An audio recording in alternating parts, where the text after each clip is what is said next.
Hi, if you want to watch exclusive content with hot girls that you won't watch on YouTube, namely where Naruto roasts Kushina and Mikoto and many other hot girls without restrictions, then visit my Boosty channel at the link in the description.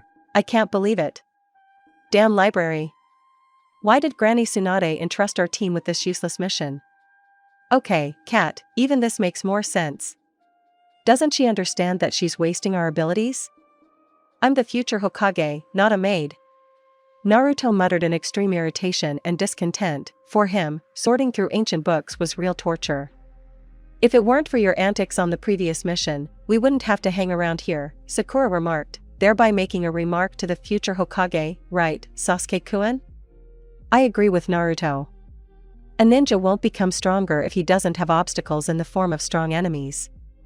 By wasting time here, we won't be able to move on to a new level. This is a waste of time. Just as Naruto was about to nod to his friend, he continued, it's your fault, Dobe, that we ended up here with enemies in the form of a pile of books that need to be sorted through, and this won't do us any good as shinobi, Sasuke snorted menacingly. He was painfully irritated by this long-dusted junk and the fact that the 17 was tasked with sorting it out. Naruto, only chuckling in response, continued. I haven't seen such boring books even in the Hidden Leaf Library. Just look at group pickup technique. Who needs that? Or look, Sakura-chan, how to raise self-esteem with the help of the fish you catch. Compared to that, even the perverted novels that Kakashi-sensei reads seem not just normal, but very readable. Uzumaki was indignant, quite loudly. Although, in some ways he was right, because their mentor's literary tastes were quite specific, given his delight in the Ika Ika series. I doubt you even know where the Konoha library is or what it looks like. I'm not even sure you can read. And it's good that sensei won't hear you. Where the hell is he? Haruno grumbled discontentedly. I don't believe it takes 3.5 hours to walk to the soda machine and back. He's probably slacking off while we do all his dirty work. Uzumaki couldn't calm down. For once, I agree with you, Sakura sighed, barely holding back a grimace of despair. Naruto was carrying a half-meter stack of books, blocking a good half of the room from his view, and suddenly felt something crawling up his leg. Stopping, he craned his neck past the stack to look at the left leg of his pants. When it moved, Uzumaki screamed at the top of his lungs, began shaking his leg, which caused the entire stack to clumsily fall to the floor. One of the heaviest encyclopedias landed neatly on Sasuke's left leg. Idiot! Uchiha muttered with displeasure and again delved into sorting books. He wanted to get out of here as soon as possible. There's something crawling on my leg. You're the idiot. Don't get all worked up. Naruto didn't care at all what had fallen to whom and where. Uzumaki was more frightened by the fact that something from the old dirty library was crawling on his leg at the moment. Who knows who might be around here? Sasuke-kun, are you okay? That baka Naruto didn't even break anything on you? Idiot, keep your mouth shut. Sakura's words were followed by a strong blow to Naruto's head. You should have hit my leg and killed that crawling thing, Sakura-chan, Naruto exclaimed in extreme irritation. You shouldn't treat your own kind like that, Sasuke intervened in the conversation, and then hit him in the area of his left ankle. Feel better? A centipede immediately crawled out of his pants, and he himself almost fell from Uchiha's blow. The insect crawled onto one of the books in the center of the room. Without wasting a minute, Naruto took out his kunai and ran at the centipede with the intention of finishing it off.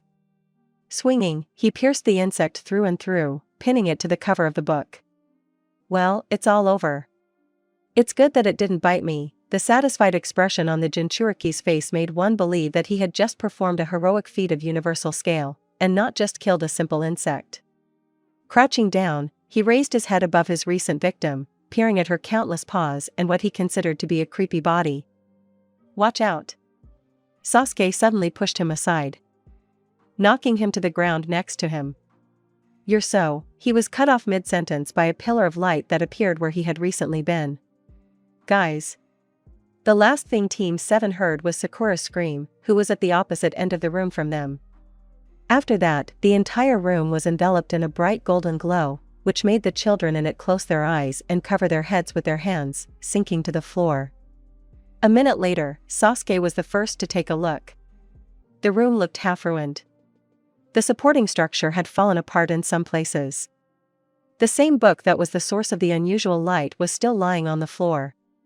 Only the kunai that his teammate had firmly imprinted into the book was covered in rust. And there was no trace left of the centipede. What the hell, Databeo? Naruto must have noticed the changes too. I was just polishing this kunai yesterday.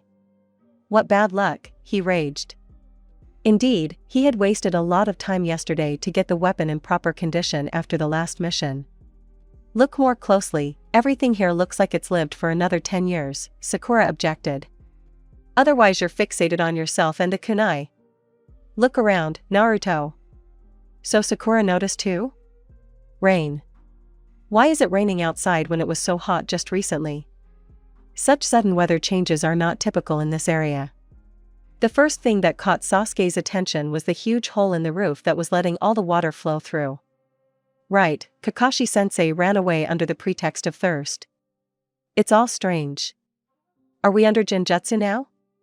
Naruto reasoned, trying to remain calm, which was quite difficult, considering the fact that in a couple of seconds you moved from a cluttered, but nevertheless not destroyed library to some ancient ruins.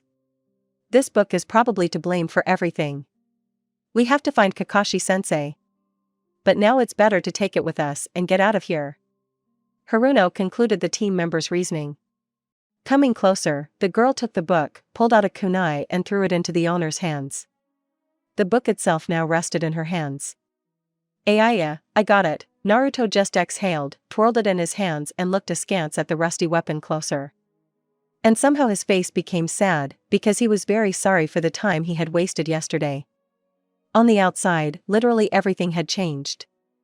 The village they had arrived in for the mission was filled with wooden houses, pubs, shops and motels for wandering travelers. At first glance, it looked like a small but cozy province, where almost everyone knew each other personally. The place had looked like that when they had just started the mission, but not now. Nothing remained of that atmosphere. Some buildings had been completely destroyed, and only black soot marks and protruding charred walls reminded of their existence. Others were abandoned, and their wooden structures seemed about to collapse from the accumulated moisture. How did this happen? This is the same place we were, right? Sakura pressed her lips into a stupid smile, trying to somehow calm down, but her hands were shaking. She couldn't believe that where children were running and dozens of flowers were blooming in the morning, now there were only piles of rubble, washed by drops of rain. What happened here, Tebeo? This is all probably Genjutsu. Naruto was no less worried than the girl. It seemed that only Sasuke was calm as a boa constrictor, as if everything had happened like that, and what he saw was not a revelation for him. But Sakura didn't think so. As Kakashi said, her gift for recognizing Genjutsu almost always worked. But now she didn't feel anything even close to that. I want to believe it, but there may be other explanations, Uchiha answered apathetically. Miraculously, they noticed only one house in the distance, in the window of which a light was burning. Although it was worn out on the outside, it looked quite inhabited. Do you think there's anyone there now? Sakura asked excitedly, trying to calm her shaking hands, clutching the book in a death grip. It's worth checking, but be careful, we might be ambushed. Sasuke kept his hand on his thigh, where his kunai and shuriken were hidden. His teammates also visibly tensed up. Being in some other place where they might also be attacked was not part of today's plans. The situation just couldn't get through to at least 2 members of Team 7. Naruto knocked twice on the old door and took 2 steps back. After a minute of waiting, when Uzumaki was ready to repeat his movements a second time, a noise was heard from inside. A man of about 50 opened the door for them. His gray eyes dropped down to examine the unexpected guests. The Jinchuriki noted to himself that the man's appearance inspired confidence.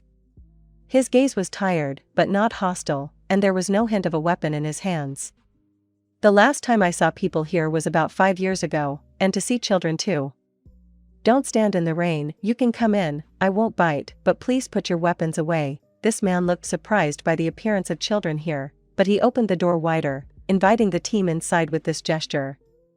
Apparently, the protectors inspired confidence. The hut itself was quite cozy and even decently furnished. A blonde head appeared from around the corner. It was a woman. Probably his wife. Having somehow calmed her anxiety, she nevertheless went out to her husband. "Kids? You're all soaked. Sit down, and I'll put the kettle on." She smiled kindly and looked into Sakura's eyes. "And what brought you to such a place?" The man finally asked the question that interested him.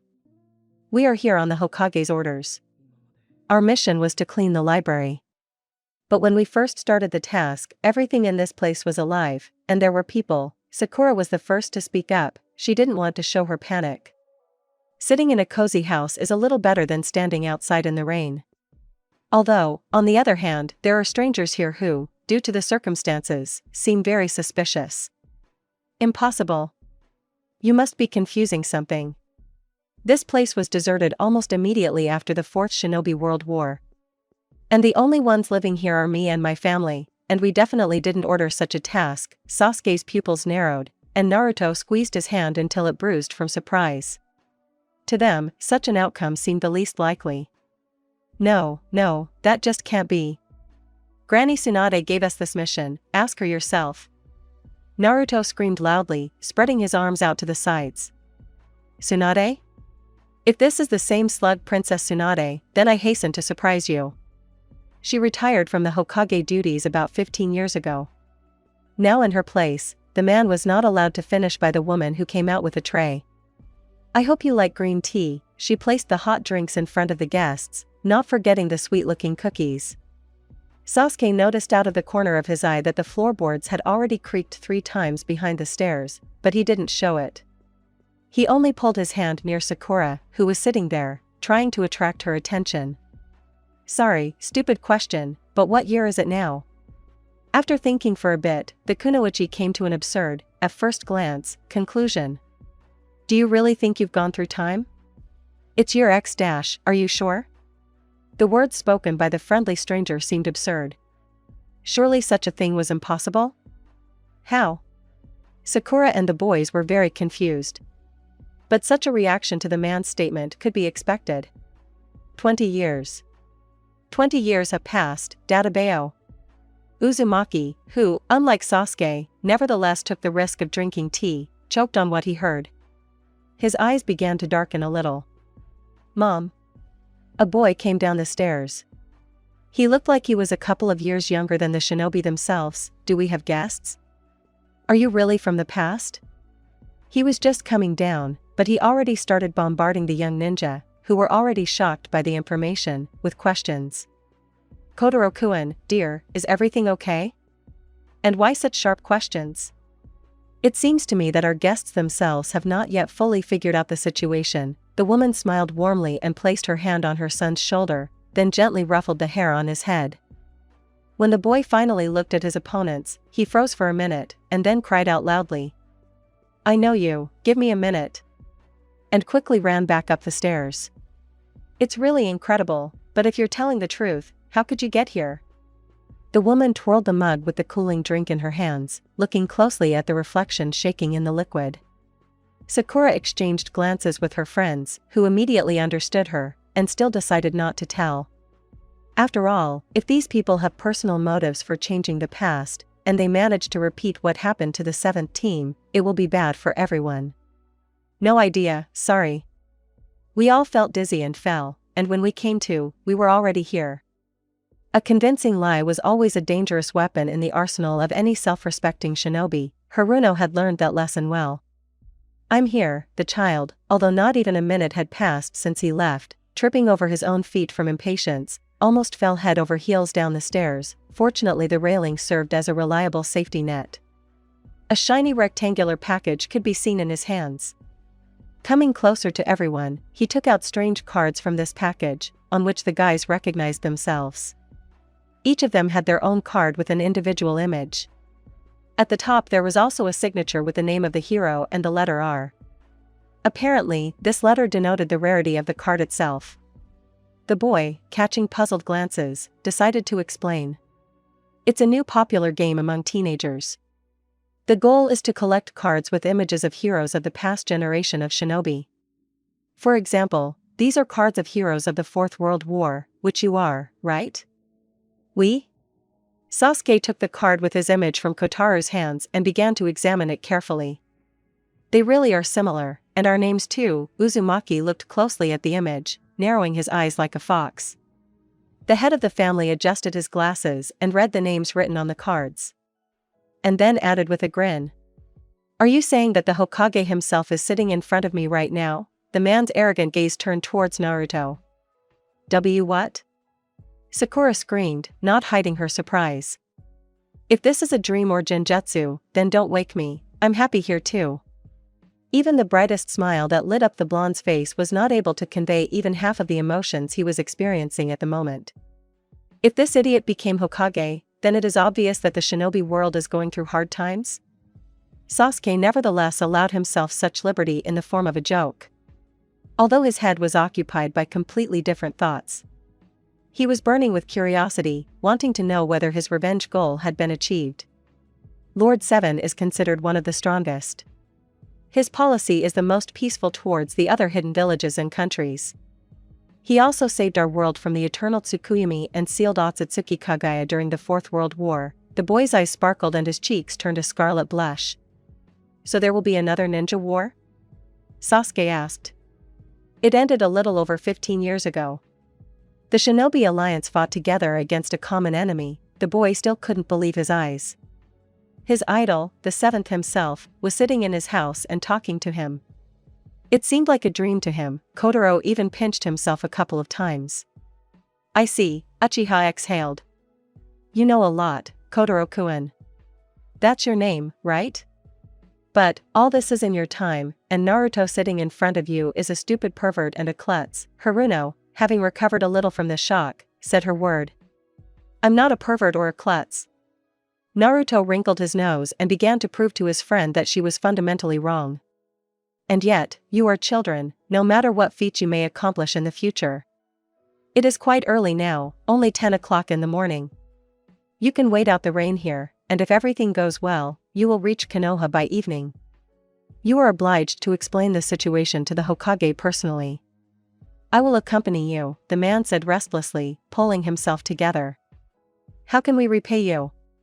Sakura was very happy about the sudden kindness from the man who had already done a lot for them so far and who was at least trying to clarify what had happened. It's not worth it. Anyone in my place would help you. We can only hope that the situation is really as you told us. The father of the family gave the guests a relaxed smile. Even after 13 years, this family still remembered the traveler who saved their eldest son from a painful death. If she was Haruno Sakura, it would be a swinish thing not to repay the most precious thing. You are truly very kind. Thank you. But, are you sure we can get there by this evening? Sakura is not without reason to be plagued by doubts. It took their team 2.5 days to get from Konohagakure to this place. More than enough, you can be sure of that. An hour and a half later, the rain did indeed stop, marking the end of the journey. During the time spent in the house of Hikaru, and that was the name of this man, they really didn't learn anything else, because the man decided not to go into details once again. They had already heard too much from his family. If Nanadame considered it necessary, he himself would dedicate his little copy to all the nuances he needed. When the boys and the head of the house decided to move out, standing at the gates of the once living settlement, they heard the parting words of his wife and son, standing opposite. Daddy, take care of yourself. And bring me a souvenir from the Leaf Village, please. Good luck to you guys. Kotaro happily shouted after his father. Their son, as Sakura noted, was a very sweet and kind boy. Come back safe and sound, dear. And you be careful. And you better put on your cloaks, so as not to get into trouble. The wife, judging by everything, doted on this man. The idyll slowly came to an end when the shinobi began to follow their new acquaintance. The cloaks that the woman kindly lent were a bit big, as they were designed for an adult's height and body measurements. But they still didn't drag on the floor too much. And the hoods kept their faces in the shade. See that river? Hikaru asked the team, pointing at a faint light blue spot visible from beneath the tree branches. Yes, Naruto nodded affirmatively. We'll go through it to the nearest settlement and board a train there, the man answered him. A train? Sasuke asked. The boys were surprised by the existence of a railway built to cover relatively short distances. In their time, trains were used more for transporting heavy cargo and important people between countries. Trains are the public transportation of our time. Anyone can get from one place to another without spending too much time on the road if there is a railway from the starting point to their destination.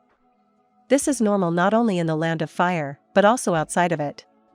Hikaru liked to tell new things. Naruto listened carefully to every word, not taking his eyes off the forest scenery around him. He still couldn't get over the shock. The dream of his whole fucking life came true. From a very early age, with difficulty overcoming the desire to follow the example of Shikamaru, who most often buried his nose in the desk, quietly snoring, Naruto heard about the legendary heroes of the Hidden Leaf Village. Each Hokage was the most respected and powerful ninja of his time and held the entire village on his shoulders. He also dreamed that he would earn the respect of people towards himself. He would not be shunned by the villagers and he would become an example for future shinobi, forever imprinting his name in history and his face on the Hokage rock. And he hoped that now everything was exactly as in his dreams. He had almost no doubts, and he was looking forward to meeting that person of his who had already fulfilled her dream, having gone from genin to Kage. Sasuke, not paying attention to all the things around him, was immersed in the pool of his own thoughts, like a diver. Only 3 questions were spinning in his head. Is Itachi dead? When did he die? By whose hand did he die? The chance of finding out something like that seemed infinitesimally small. After all, they say that even the Kage doubted the existence of time travel techniques, which were considered nothing more than a children's tale. And he was grateful to Naruto, because if it weren't for this Uzuritanki, they wouldn't be here. And that was the main thing for him. The problem of returning back faded into the background.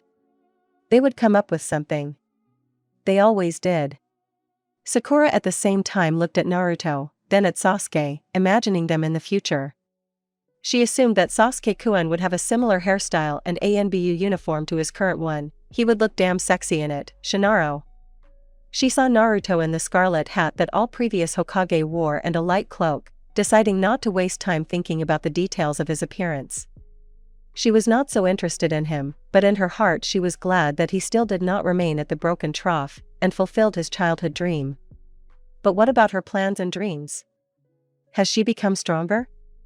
Has she married the man she dreamed of, and how is she living now? What if she is not alive at all after the war that Kotaro-kun told her team about? This sent shivers down her spine, making her shudder with fear.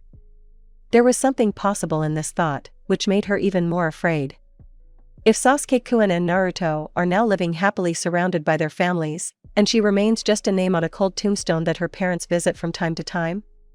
In an attempt to drive away negative thoughts, the girl shifted her gaze from object to object, with the goal of catching something at least a little interesting.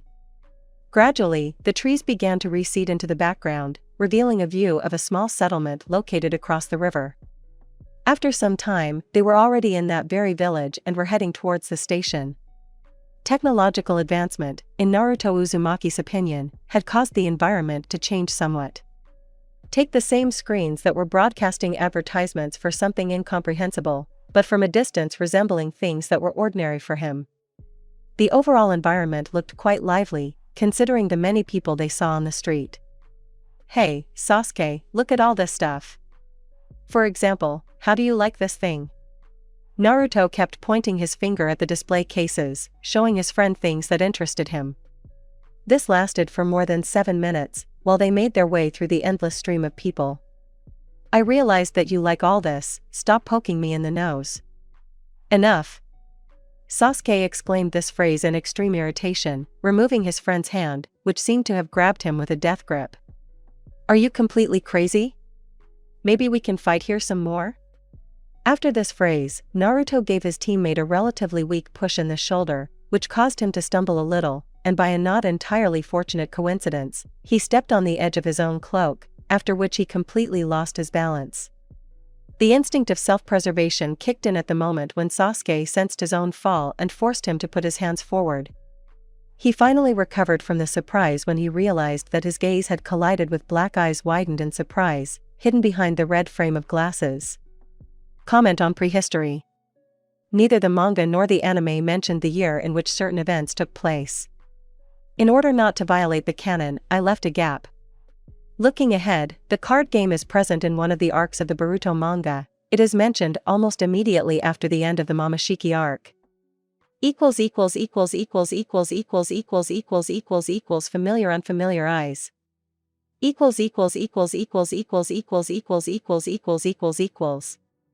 Sasuke, being a detached and somewhat apathetic person, had specific motives and was only interested in certain things that would bring him personal gain and power.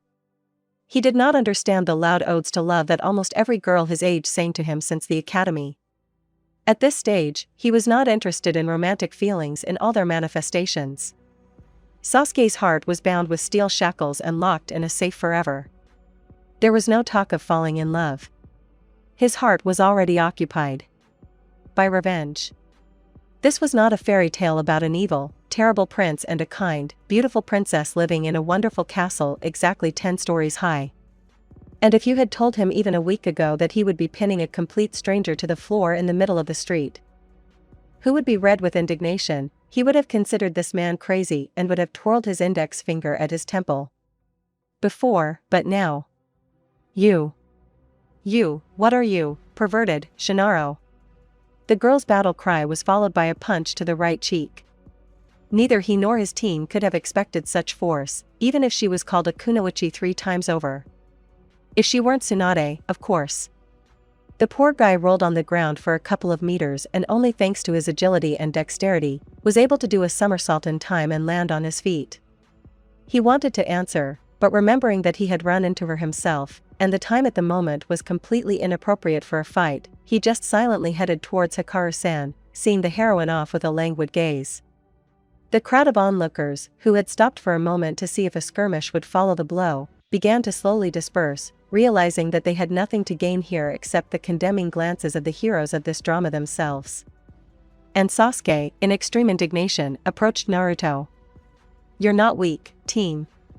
Girl, and how she hit." Naruto couldn't hold back his sarcastic laughter and, at the same time, admiration, because that stranger was quite strong, but he tried to hide a little envy. "You'll still answer for this," the brunette whispered the threat, making an angry face that no one saw. After that, Team 7, led by Hikaru, continued on their way to their destination at a brisk pace, this time trying to keep unnecessary chatter to a minimum. The last thing they needed was for someone to tag along. "Sarada, how are you?"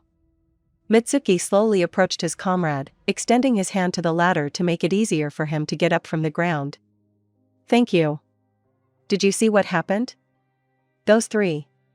Didn't they seem suspicious to you?" She accepted her friend's help, after which she carefully shook off the dust that had settled on her clothes.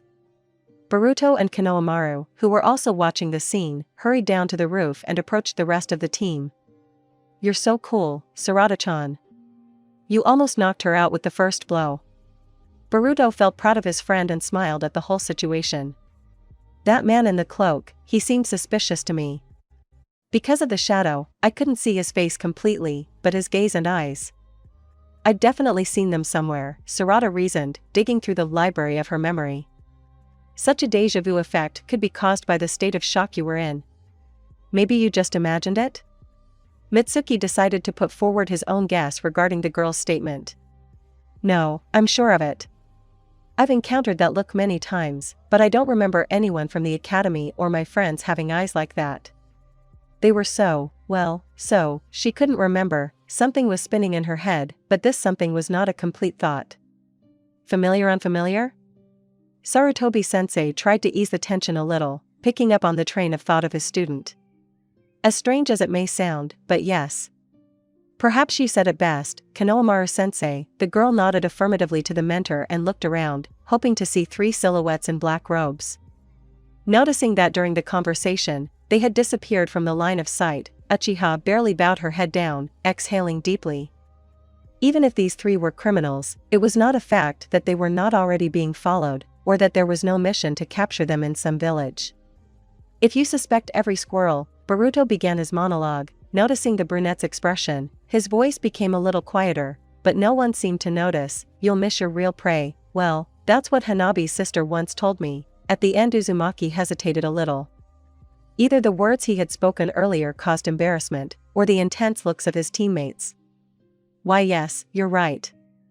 Thank you. No matter how simple the friend's phrase was, it still calmed the Uchiha down a little, and it is quite possible that the girl even learned some kind of lesson, making certain notes for herself for the future. Now that we've decided everything, we can begin fulfilling the mission. We still have to report to the 7th. The teacher decided to remember the purpose of the trip. Then, shall we begin? Boruto rubbed his hands with his usual enthusiasm, anticipating the start of an interesting and somewhat dangerous mission. During the process of paying for the tickets, it turned out that the currency and prices remained the same, and the funds saved for the occasion / by Sakura, to a greater extent / have even greater value in this world due to a slight change in the exchange rate. When Team 7 settled into their seats in the relatively cozy compartment, Hikaru pulled the curtains and everyone took off their hot cloak. The silence cut the ears of everyone in the room.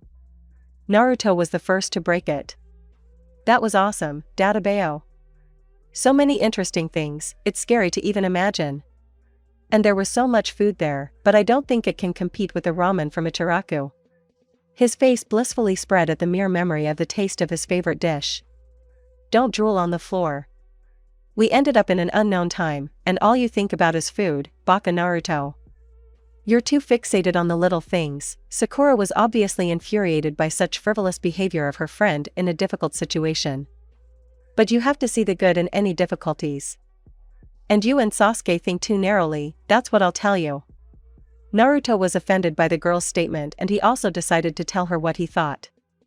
With each passing second they became more tense, and it seemed that both were about to explode from indignation, but, alas, neither had anything to say, because nothing really came to mind. Rather, in their thoughts was something like, how dare he, she? And Sasuke, in turn, only exhaled and calmly said, don't include me here. Hikaru was very amused by this situation. People who were almost legends were now simply arguing over various trifles right before his eyes. This reminded the man of his own carefree childhood surrounded by people close to him, and even his soul became warmer. Therefore, he decided to temporarily distance himself from watching the disputes and dive into the pool of his own childhood memories, so warm and sunny to the taste, like sweet cotton candy.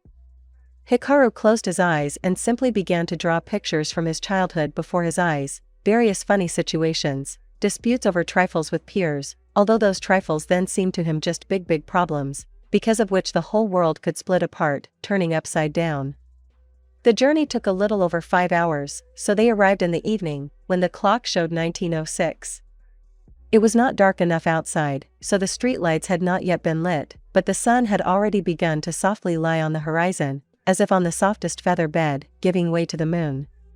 Once you exit the train and pass the platforms, you are greeted by a huge room with high ceilings and huge stained glass inserts. The escalators seem to lead to the heavens themselves, but they don't end there. The station was impressive in its scale. Perhaps, it was now that everyone began to fully realize that 20 years had greatly changed the world they were used to and brought their own changes. It was frightening and fascinating at the same time. As if they had found themselves in the universe of that pseudo-science fiction film that was playing in the cinema after the new part of Princess Fun, although, having arrived in this time period and having learned what year they were in, the heroes expected to see flying cars, and not just moving steps, but it seemed too early for them to see that, given the delight of the passenger train. Stay close to me, you might get lost, the man was on guard, because in such a huge building and with so many people visiting the station for the first time it was easy to get lost. Just look at the bright multicolored shop window. Aha, wait, what? Do you take us for little kids? Naruto was a little annoyed by this attitude towards the genin. After all, they already had experience in carrying out especially dangerous missions and fighting dangerous criminals. Remembering only that task was sorting out the junk in the library. Oh, what are you saying? I'm just worried. You're really cool shinobi, aren't you? My son is delighted with you. I don't want you to be carried away by fans, because by chance I had the opportunity to bring you to the 7th himself. The man deliberately tried to deny the fact that was obvious to everyone except Naruto, thereby flattering Uzumaki's pride. And he should be given credit, because it worked. The blonde's nose seemed to have risen to the very ceiling, as if he was riding up the aforementioned escalator in order to ascend to the heavens, and then reach the moon, and certainly put it in his pocket. That's right. Naruto was incredibly pleased to hear such statements addressed to him, but later he might understand that this is not entirely true, at least for now. On the streets of Konoha, everything suddenly became different. It was no longer a village, but a real metropolis. Wide streets, bright signs, and the most important detail, the 7 faces on the Hokage monument. Sakura and Sasuke looked closely at their comrade's stone face, frankly surprised. His dream, which was so far away, was now at arm's length. But their attention was also drawn to the face of the 6th Hokage. It was easy to recognize their mentor in him. If you take the same notorious mask, hiding most of the face, it was easy to understand that this was Sensei Kakashi was the Hokage? Naruto-kun was the first to speak out on this matter. No, his face was just carved here. Sakura still did not miss the opportunity to take revenge for the squabble on the train. Apparently it hurt her quite a bit. And, even though the question voiced by Uzumaki was on the tip of the tongues of all 3, she decided to tease the blonde a little. But his left eye is open. Was it a mistake by the architects, or did something happen to his Sharingan all this time? Uchiha tried to reason about small details that added up to some pretty interesting questions. Looking questioningly at the escort, they received nothing but negative head shakes. We've arrived. Hikaru's cherished words caused a tingling sensation on his fingertips and excitement throughout his body, and a completely unpleasant taste was felt in his mouth. Finally, it happened. Approaching the main entrance, they found no guards. In their time, there weren't any. But then they would inevitably have to justify themselves and dodge questions. And if possible, the 3 suspicious figures in black cloaks shouldn't attract unnecessary attention. The spiral corridors seemed endless, and the air was incredibly compressed and somehow not right. With each new step, my knees began to shake more and my mouth became drier. There was a feeling that the Egyptian pyramids, as they are depicted in cartoons, were about to rise in my mouth, standing in the middle of the desert, not allowing anyone to take a step near them. And finally the treasured wooden door appeared. Hikaru stepped forward and knocked on the door warningly, then timidly opened it and spoke. "Excuse me for disturbing you, but may I speak with you, Mr. 7? At his words, a short-haired middle-aged man with clear blue eyes like the sky appeared from under the piles of papers piled haphazardly on his desk. "Excuse me, did you arrange a meeting?" Mr. 7 looked somewhat indignantly, then raised his right eyebrow. However, he asked without thinking at all. The phrase seemed to have been memorized and said by him billions of times, if not more. "No, but the matter is extremely serious, Mr. 77. I'm afraid it requires no delay. Please listen to me." The man in glasses began his monologue, and then, barely audibly, added, "If something unexpected happens, I'm afraid the world will end. You're too worried to be a joker. I think I won't lose anything by listening to you. Come in." The Hokage gestured for Hotaru to enter his office. He and the 3 young genin followed inside. "I will become Hokage. I will never give up, because I have a dream. I'll prove it to you all." Echoes of the past made little Uzumaki scream with happiness inside. And tears involuntarily rolled down his cheeks. Damn it. No, not now. Naruto, restrain yourself. Don't ruin the moment. In general, this may seem strange and somewhat wild, but these children came to us from the past. I can't vouch for this, but it doesn't seem like a lie. Taking off their hoods, Team 7 made the adult Naruto freeze in place, and the folder of documents that he was holding in his hand scatter across the floor. Only this time Sasuke was lucky, and the piece of his leg was not disturbed by anything heavier than a sheet of paper. Wow, Databeo. This all looks very convincing, and if you are telling the truth, then it wouldn't hurt us to take measures. However, I have no reason to believe you yet.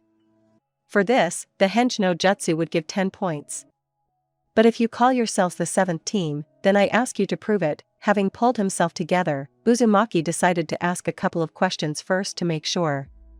A minute later, having finally stopped admiring the acting Kage, the guys began to think about their next steps. It's easy. What should I do? His younger self decided to act more boldly and freely, but in essence, he was asking himself, who knew himself like the back of his hand, so it was unnecessary here, but he needed to show off in front of his peers and Hikaru. For example, I don't even know, you could tell me something personal that only I would know or demonstrate to me your best technique. Personal, then. Let me think. Exactly. The blonde found something in the depths of his memory that matched the description and energetically hit his fist into his palm. On the day we graduated from the academy, I turned into Sasuke to ask Sakura-chan about myself and even almost kissed her in his form, but then everything went wrong and I had to resort to a strategic retreat, hee. And the best technique is, Hotaru visibly tensed up. According to rumors, even as a child, the Hokage resorted to complex techniques, like the Rasengan, which could easily destroy a good half of this building. Meanwhile, having formed the necessary seal, Naruto said, Oiroku no Jutsu. After a flash, accompanied by a smoke screen, instead of Naruto, a beautiful half-naked girl appeared in front of everyone, whose considerable merits were covered only by an orange bikini. When the seventh turned his gaze to Sasuke and Sakura with a mystical grin, the former realized that he had no choice but to demonstratively activate his Sharingan, confirming the authenticity of Hotaru's words. You really are from the past. Wow. I think we're going to have a long talk. Nanadame found it quite difficult to hide his shock, but somehow calming himself down after what he said, he looked at the man who brought the guests here and said, Sorry, I appreciate your help and I hope that everything you know will remain between us and no one else. If you need anything from the Hidden Leaf Village, I am happy to meet you halfway and do everything in my power, but could you please leave now? I don't want to drag you into this even more. Of course. As you say, the man hurried out of the office. Having closed the blinds for safety, Kage folded his hands behind his back and began his monologue. I have no idea what I'm supposed to say, Databeo. I'm not sure if I'm just awake right now, to be honest. But this is clearly not a simple situation. First of all, could you tell me how you ended up here? Did you feel like you were being summoned? And how long have you been here? There are many questions, but it would be better if you started from the beginning. After all, I don't remember anything like that at all. Sakura felt uneasy about telling the secrets of the most forbidden of forbidden techniques, even to a person who bore the name of a friend, because she realized that people tend to change over time, but she decided to do it, there was no choice as such. At first we were sorting through books in an old library in one of the small villages. It was a mission that Tsunade-sama gave us. It was very hot in the morning, so Kakashi-sensei went out, promising to buy soda, but then he just shied away from work outside that library. Then what? Naruto had a centipede under his pants and he dropped the books on the floor. Then the centipede crawled out and Naruto nailed it to that book with a kunai, taking out an old book in a black cover from under the black material. She rather hesitantly handed it to the man, the girl's voice trembled. The always confident Sakura was now ready to shrink into a small ball, distancing herself from everyone. The understanding of what had happened came to her with time, and the book emitted a golden column of light. When the light dissipated, we were already in this time, I think. So, the adult carefully examined the book that Haruno handed him, simultaneously reading the first pages. It's all her fault. I've never seen such a language, nor this strange symbol on the cover.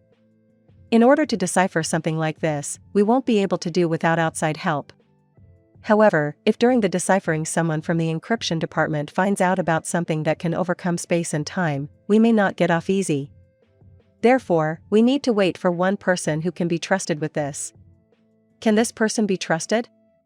Everyone wants to change something in their past. I think you already realized that you yourself do not inspire much trust. After all, Sasuke was never known for his tact. But at his last proposal, the little copy of the Hokage blushed with indignation, although he understood that he partly agreed with him. You can trust him.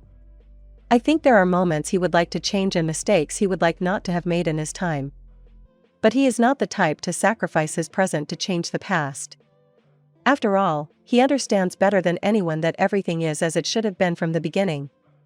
He understands the sacrifices made for the sake of the world that you see now. Therefore, you can trust him, Hokage's word, Databeo.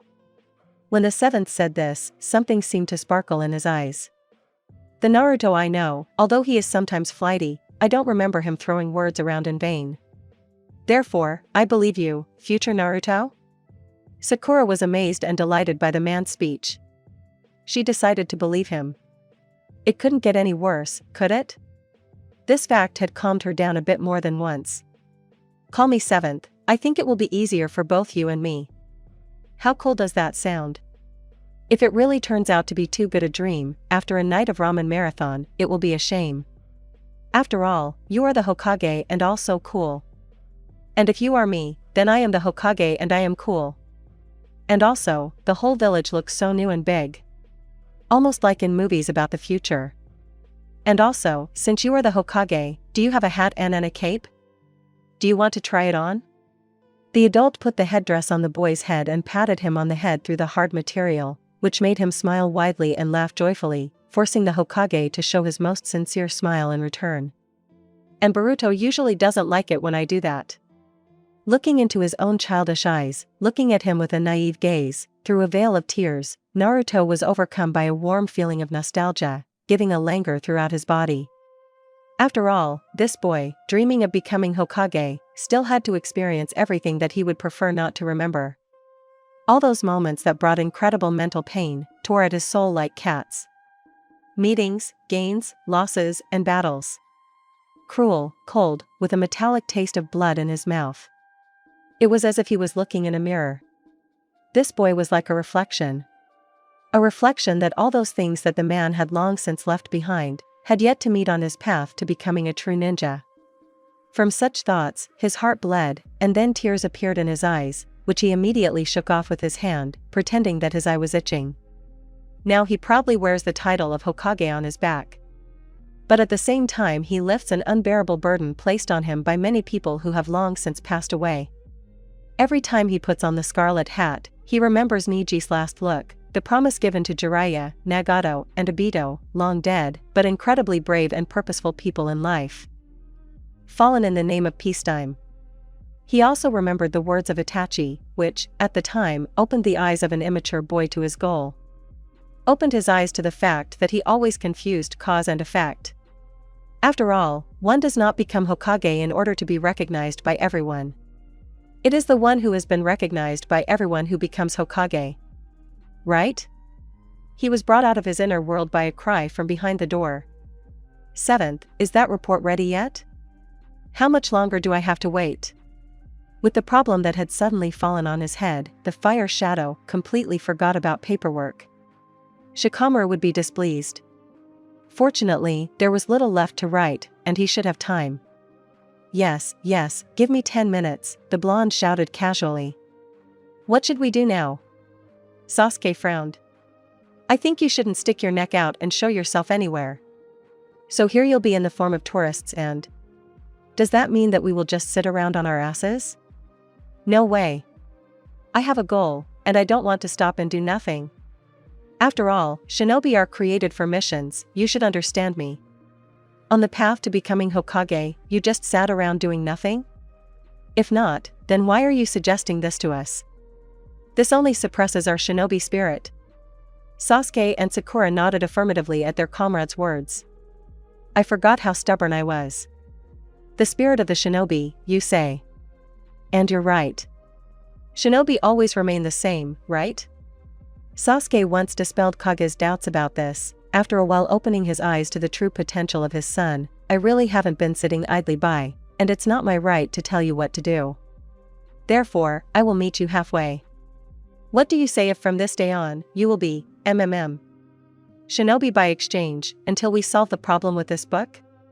Naruto found it difficult to agree, and he did it with a heavy heart.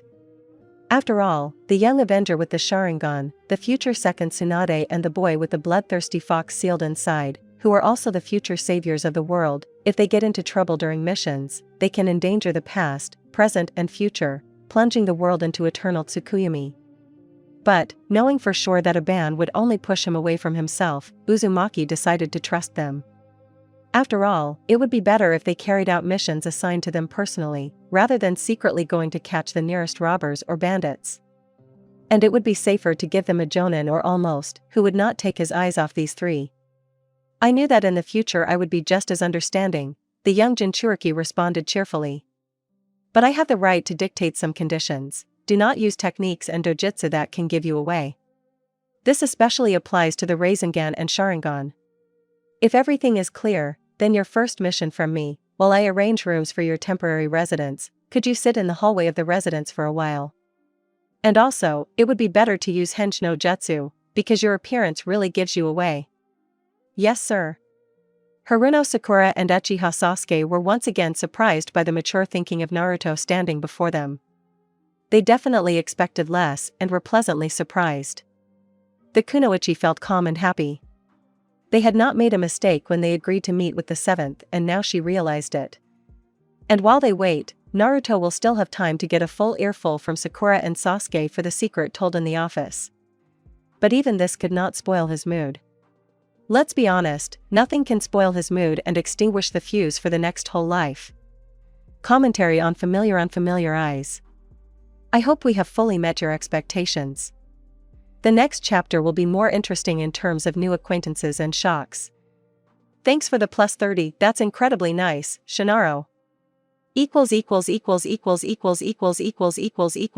Uzumaki Baruto.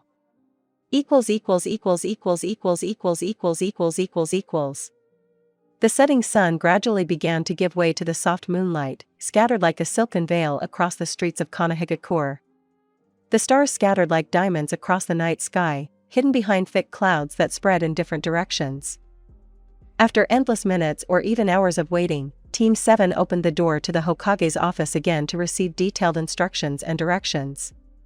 As soon as he entered, Naruto noticed something that turned his life upside down. On the wall, in addition to Tsunade, Hiruzen, and Namake's Minato, the fourth Hokage, there was also a photograph of Hatake Kakashi, their sensei. It was different in that he was depicted without the usual mask and bandage, and it was possible to see the teacher's face in full, and not just 1/4 of it.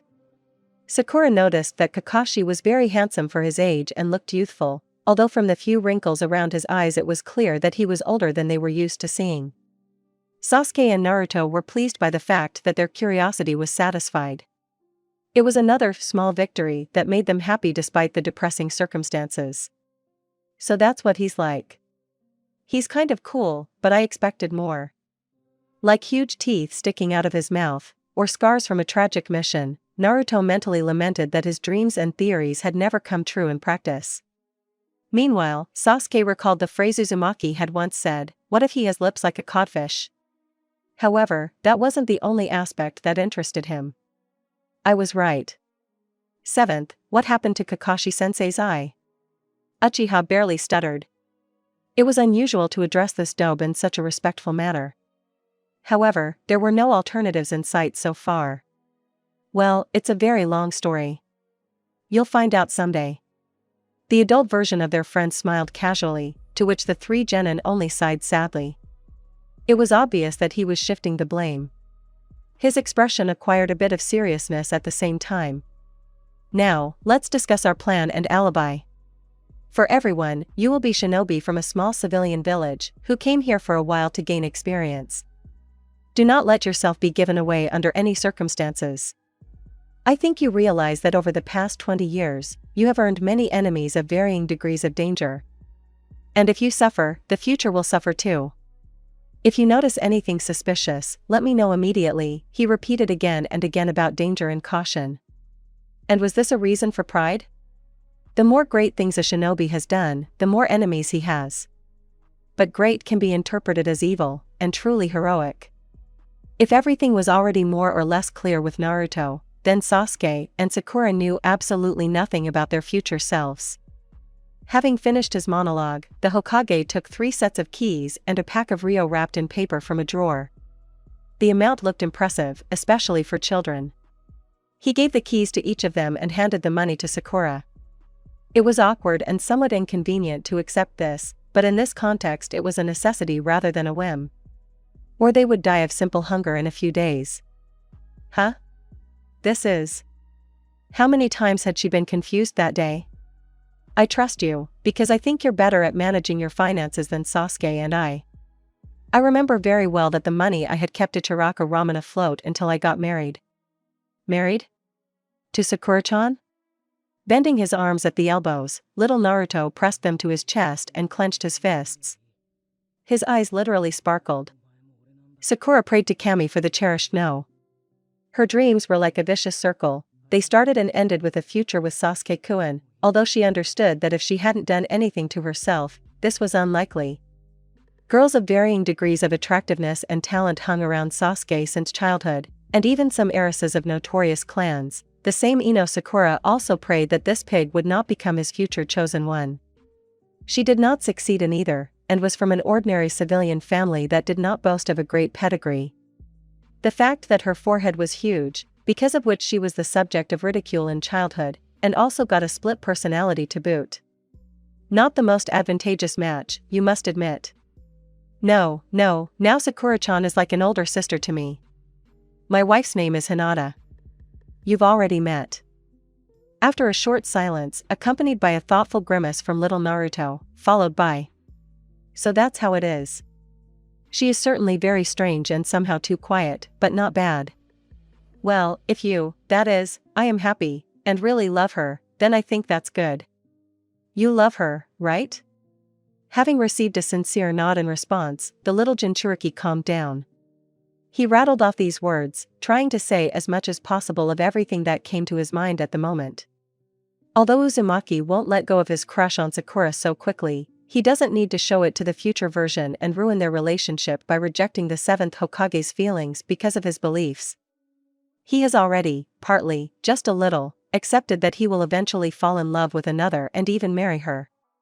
Eventually. Now he is a completely free and carefree genin who will continue to follow his ninja path, striving to grab his dream by the tail. And young Naruto has every right to harmlessly flirt with Sakura-chan. Personal questions can wait for today. My shadow clone will take you to your temporary residence, and if you're hungry, I'll show you the way to Ichiraka ramen, because even in the most difficult situation, there's nothing better than ramen, databeo.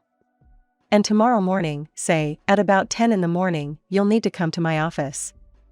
And take some money with you, Sakura-chan. I wonder if Hikaru-san has already made it home. And you, 7th, aren't you planning on going home? It's already late. It was worth looking at the dark sky and hundreds of luminaries flickering from the windows of the buildings. It became approximately clear what time it was. I asked him to write to me as soon as he returned home. And don't worry about me. I've been doing the Hokage's work here for several years. This place simply could not be the Konoha they were used to. The streets seemed like endless labyrinths, which required at least 4 days to get around, and the buildings and various establishments literally at first glance attracted them with colorful signs that lit up in the semi-darkness with a bright cluster of multicolored lights. Previously, even before entering the academy, the night darkness frightened Naruto with its mystery and detachment. At such time of day only adults went out on the streets, in order to take a break from the daily bustle, familiar roles, and to drown out problems with alcohol, sitting with friends in the nearest pub. The child was not at all attracted by such prospects, just as the possibility of being caught by the scruff of the neck by a tipsy person was not attractive. Therefore, he visited the village streets in the moonlight only in case of emergency or in the company of the rest of his team. After all, force majeure often occurred during missions and he had to return to Konoha late at night. But the children of the new generation were definitely much luckier. Whether the future Naruto himself contributed to this or progress would have reached such a picture sooner or later, it is hard to say, but the fact remained a fact. The night streets of the new Konoha sparkled with incredible, absolutely new, and blindingly bright colors of the future. And even after all this, peace and tranquility reigned in Ichiraka ramen. Over the years, the establishment has managed not only to retain the homely atmosphere and divine taste of food that everyone is so accustomed to, but also to add a couple more interesting variations of ramen and desserts to its menu. Bon appetit! For the first time that day, the genins were able to have a full dinner. Each sip of the aromatic broth brought a slight blush to their cheeks. But even the reigning silence, which created a little tension, allowed us to relax a little for the first time that day and simply enjoy delicious food. Naruto and Sasuke were used to having at least a few people looking at them, associating them with the Uchiha clan massacre and the nine-tailed demon fox. But because of the use of the Henge no Jutsu, which completely changed the appearance of the three, they simply became part of the system, ceasing to be the black sheep of the village. It was unusual for Haruno to look down and see not the short, carelessly cut pink locks of hair, but well-groomed green curls, hanging down to her shoulder blades like a waterfall. It was a hairstyle she had seen in the new issue of her favorite fashion magazine, with the caption, "The main hit of the season." Even though long hair was an impractical option for a shinobi and partly went against her principles, beauty requires sacrifice. After all, they can be tied into a ponytail at any time. Using the transformation technique, she tried to create the cutest and most charming image of a brown-eyed beauty, preserving the ideal proportions of the face that she had thought about all night long as a child. After all, beautiful girls are successful in matters of the heart. Sasuke chose to adopt a mediocre appearance that is not a magnet for the fair sex. It's already in the liver. His hair acquired a dark chestnut shade and the shape of his eyes became wider, and his pupils acquired a dark green tint. A laconic image that does not require a huge expenditure of chakra to maintain it. What else should one expect from the genius of his class? Naruto, not being particularly original, copied the appearance of a boy from another hidden village, whom he had seen out of the corner of his eye during the Chunin exam. He had straight blonde hair that reached his shoulders and was tied in a careless low ponytail. Expressive blue eyes, barely changing their shade, with sparks in their gaze, looked at their opponent, in the person of a plate of ramen. After a hearty dinner, having already reached the temporary place of residence, the seventh said goodbye, not forgetting to remind about tomorrow's meeting and precautions. The shinobi team breathed a sigh of relief and, having made some seals, removed the transformation jutsu from themselves. Not bad, the bed is so big. And everyone has separate bedrooms. Sakura stood in the center of the spacious kitchen and looked around the apartment allocated to them. The rooms were small, and it was hard to call it cozy, but the premises were very clean and well kept.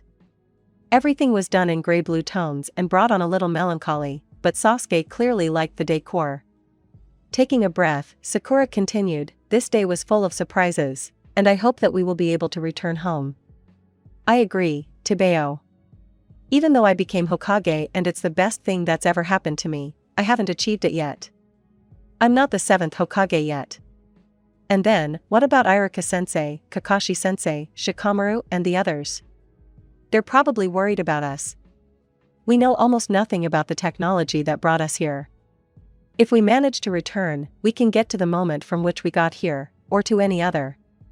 Therefore, for those who remained in the past, we might not have disappeared at all. It's complicated, and it's beyond our control for now. The book was taken from us, and the book itself is kind of incomprehensible, Tebeo. But the future me said that he knows someone who understands such a language. All that's left is to wait for that person to appear. I never thought Naruto could become such a good Hokage. If it weren't for the 7th, I don't know what we would do." From the compliment he also received from Sakura-chan, Naruto's cheeks turned pink and his face changed its expression to one of self-satisfaction. "I wonder what mission they'll give us tomorrow. It's me and he knows exactly what he'd like. So, they'll definitely send us to ambush someone. Or maybe save a small village from particularly dangerous Nukmeen? My hair is standing on end, Databeo." With this phrase, their conversation today came to its not quite logical, but conclusion. The guys slowly began to occupy the rooms, going deeper into themselves and analyzing all the information received during the day and planning their further actions. Naruto, still feeling excited and morally satisfied, slowly fell asleep, and eventually fell asleep before everyone else. Then, until 2 o'clock in the morning, building theories based on the gestures, manner of communication and smile of the future Hokage. About her status in the future, Sakura fell asleep. It seemed to her that he did not cast glances at her full of sadness and regret, which would lead to her death in this time. But then, reasoning more, she understood that this could still happen, and judging by such trifles is early and thoughtless. But she will still have to do so. Uchiha Sasuke fantasized the longest. He already imagined how he would hear that Itachi was dead at his hands, how the feeling of hatred would disappear. How he would get rid of the stigma of an avenger and the terrible nightmares that woke him up every night, forcing him to remember those scarlet eyes and pale faces of his dead parents. Sasuke dreams of feeling that he will be freed from the steel bracers of vengeance, heated by fire, and fulfill his destiny as the only survivor. As someone who was being consumed by his own demons, he didn't want to think about Uchiha Itachi living to this point, but as a strategist and shinobi, he didn't rule out the possibility and thought about it as well. He didn't sleep a wink that night, and it played a cruel joke on him in the morning, because he didn't even have the strength to say anything unnecessary. The doorbell rang at 8:30 in the morning, and a clone of the 7th Hokage stood on the threshold. "Did you get enough sleep? You're going to have a busy day today." Looking at his cheerfulness and the vitality of the orange sun of Konoha, you would immediately understand why he received such a nickname. It seemed that just a little bit more, and he would really shine like the sun. Beta's note: he already shines like the sun XD. It was time to go out and feel the cool morning air of Konoha. Without much of a hurry, the three genin reached the 7th's office again. And once again, the hopes of even catching a glimpse of their future self were shattered. Looking at the faces of each person passing by, Haruno did not notice any pink hair or the look of familiar green eyes. Why was everything so unfair and sad? Mentally sighing when they had already arrived, she turned her gaze to the Hokage. "And what mission will we be carrying out today? B rank or maybe A? Will we be without an escort? Although we can do just fine without one." Naruto was fired up by the idea that he would be carrying out real missions, almost ANBU level, while being here all the time. "I'm afraid I can't trust you with missions higher than D rank for now, and all of them are only within the village." The boy's face showed confusion, and later, disappointment, but Sasuke and Sakura didn't react to such a statement. This was completely expected, considering that the Hokage was no longer an idiot and would not contradict himself, warning of great danger and then giving practically impossible missions, and without a Jonin escort. "But today you will not be left without a mission. My order to you: try not to get into trouble and not to disobey." Seven's monologue was interrupted by a knock on the door. "Can we come in?" A boy's voice came from the other side. Judging by the timbre, Sasuke assumed that the person behind the door was somewhere in their age group. "Yes, come in." After that, the door opened and 3 genin and 1 jounin entered the room. Their bandages indicated that they belonged to the Hidden Leaf village. "You called, 7th." Looking closely at his opponents, the young Jinchuriki immediately stopped his gaze on the tousled, standing on end hair, gathered in a tight ponytail, and the earrings in his ears. Naruto couldn't help but recognize his friend's facial features. Shika, the adult version of little Uzumaki, didn't let him continue, saying the name in full and interrupting the genin. "Shikadai, can you do me a favor today? These guys have come from far away and don't know their way around the village very well. Can you give them a tour? Show them the different streets, shops, and anything else you think is necessary. Help them pick out clothes and equipment, and tell them a little about the local culture. Moegi, keep them safe and bring them back to me safe and sound. Can I count on you?" "Of course, 7th. We will carry out all your instructions." Moegi bowed her head with a blissful expression and accepted the responsibility of carrying out this mission. 7 decided to pick someone in Team 7's age group so that they wouldn't feel under surveillance and try to escape. The new generation Ino Shikacho was the best choice. Shikadai clearly took after his father in terms of responsibility and would definitely not let the mission slide, and with Inajin and Chaochu, they formed an even more reliable and powerful trio. And Moegi had known Naruto since childhood, so her authority was undeniable. "Thank you. You may begin." Shikadai pointed the 3 of them out and opened the door slightly. Taking the hint, they left the office and walked out of the building in a large group. Sakura immediately noticed the resemblance of the fair-haired blonde to her main friend rival, Yamanaka Ino.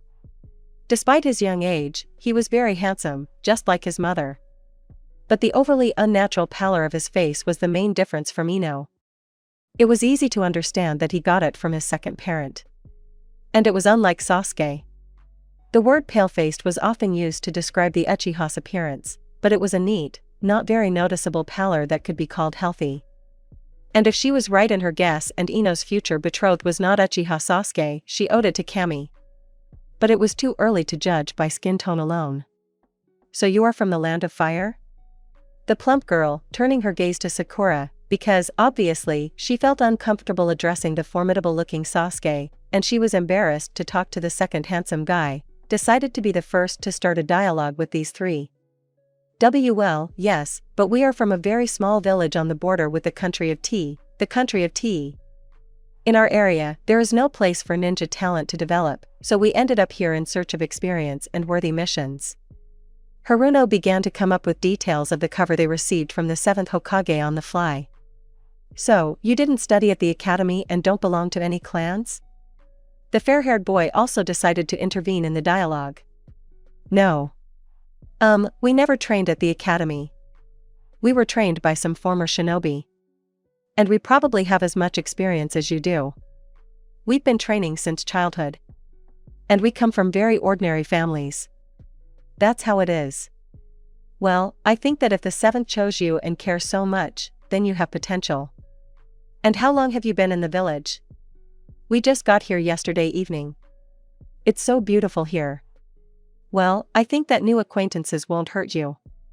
What kind of chips do you like, with broth or with salt? Is this a trick question? With broth. I think we'll be friends. I'm Chaochu of the Akimichi clan. And these are Inajin and Shikadai. And you.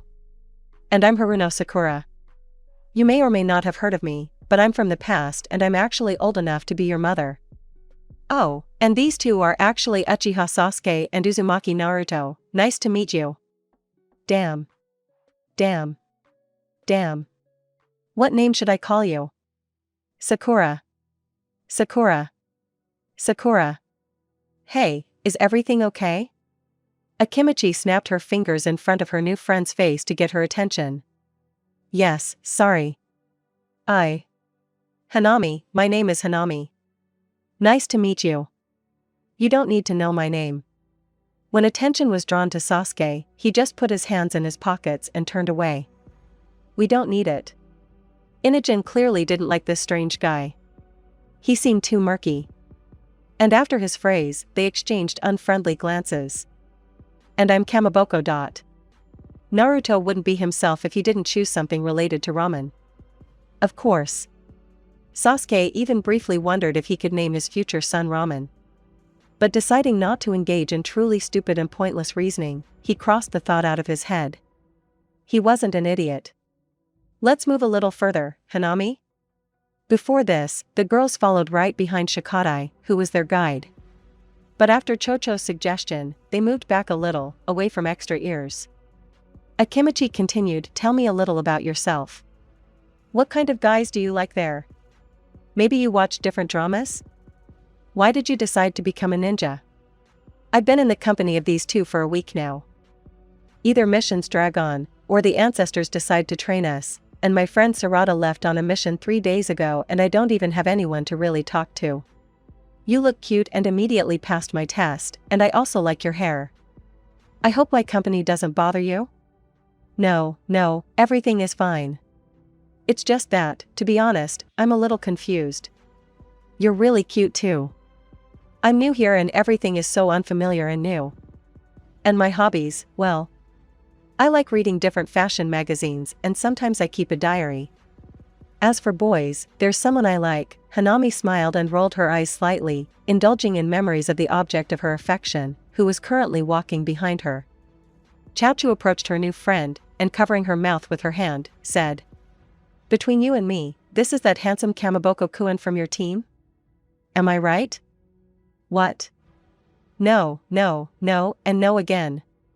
He's a real jerk. So that means he's not on your team, or don't tell me you like this. A secret. Tell me about yourself. I know practically nothing about you either. Talking to a stranger about her feelings for Sasuke-kun was too embarrassing for Sakura and made her feel awkward. After all, even if she confessed, how would she explain that she didn't even know his name? You know my name. I like looking at handsome guys and trying different flavors of chips. I don't like hypocritical people, and my motto is, don't let calories rule your life. My favorite chips are the broth flavor, if you haven't figured it out yet. After that, the red-haired Kunoichi showed her new friend a pack of chips with a bowl of broth depicted on the package. Would you like some? No need, but thank you. And tell me a little about your team. This guy in green, as I understand it, is from the Nara clan. To say that the entire 7th team, or at least Naruto and Sakura, were not consumed by curiosity would be a blatant lie. The very fact that they are now seeing the potential children of their friends, who are their peers, seems maddening. Is it possible that these children know their children? Do they have children? Yes, Shikadai is the son of Uncle Shikamaru, the head of the Nara clan and advisor to our Hokage.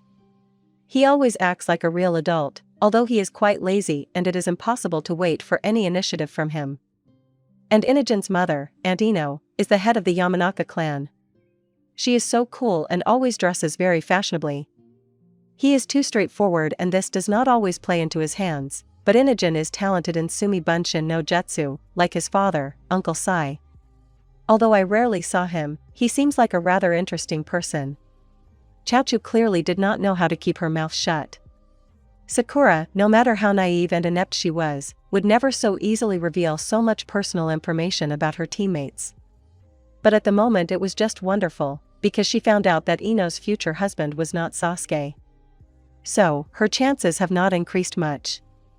And even if she does not become his wife, then Ino will not get him either. 7 asked me to provide you with clothing and equipment. There's a clothing store closer to us now, and a few blocks from here you can buy the necessary equipment. If you get hungry, I'll show you the place where everyone mostly hangs out. They make good burgers there.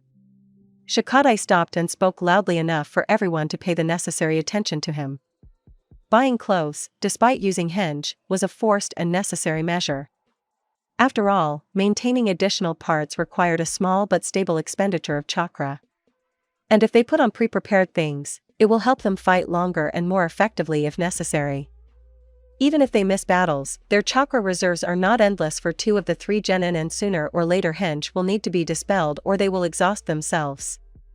And such a trifle will add an extra hour to them. Well, at worst, it is simply inconvenient to walk in virtually projected clothes. They dealt with the equipment and clothing quickly. It was easy to notice that fashion had changed only slightly, although 2 whole decades had passed. And the things that coincided with the taste of the 7th team could not be called old-fashioned. The equipment also remained the same. The same kunai, explosive tags and shuriken with various sealing scrolls. Naruto thought that with all this futuristic technology, they could have come up with something more interesting. Aren't there shurikens that hit their targets themselves or laser kunai? The movie he once went to see with Kiba, Chuji, and Shikamaru allowed him to think in detail about what he wanted to see. They sell standard weapons here, not ninjets. And laser kunai are stupid inventions from old science fiction. Don't forget that we are ninjas, not robots. Inogen gave an answer to the question posed. Ninjets? What is that? Didn't you participate in the Chunin exam? In response to the negative head shakes, Chaochu continued, Boruto used it in the last test. It's a new ninja technical weapon, similar to a bracelet. As far as I understand, it allows even without a sufficient level of skill or chakra reserves to perform complex jutsu in an instant. It sounds awesome, but it's unfair. After all, if you rely on it, then without it you'll just be a crook and a loser. Naruto, as always, was thinking in the right direction. Boruto was understandable too. That guy turns into a real hurricane when he wants to attract his father's attention. I'm sure you'll be unlucky enough to meet him and get into any trouble. Whatever you say, Uzumaki Boruto is really very problematic. Shikadai folded his arms across his chest and nodded affirmatively. Uzumaki? Namesake of the Hokage? Sasuke was shocked by the familiar name and for the first time he exceeded his limit of 1 word every 3 hours. The son of our Hokage. My son? Naruto was shocked for the 2nd time in 2 days. His son. He and Hinata were going to have a son. What did he look like? What did he like? Who did he hang out with? Suddenly, meeting his new relative became Naruto's top priority. If you recall what was said before, he had already graduated from the academy and was now a Chunin or Genin, and this guy got along with the guys from the new 10th team. So Boruto was about his age. This made the young Uzumaki even more fired up about the idea. Time gradually began to go faster. Team 10 showed them the streets, told them the necessary information about different places. The burger place turned out to be a really cozy place that served delicious food. Naruto managed to loosen up Shikadai a little, so to speak, and now he can call him, if not a friend, then a new acquaintance. The day gradually came to an end and the guys had already managed to report on the success of the Hokage's mission and set the next meeting. Entering the office, they removed the jutsu in order to save chakra, and when they left, they were just about to refold the seals, when they suddenly saw 3 pairs of glances and 1 bag of chips falling out of their hands. This is a failure. Commentary on Uzumaki Boruto. Ryo is the currency in the Naruto world. Hanami is a cherry blossom festival and one of the most important days in Japan. Kamaboko is one of the additives in ramen. I apologize for all these appearance descriptions, however, I could not figure out how to introduce them into the plot without confusing the reader even more. Therefore, I had to write it directly. The text has not been proofread.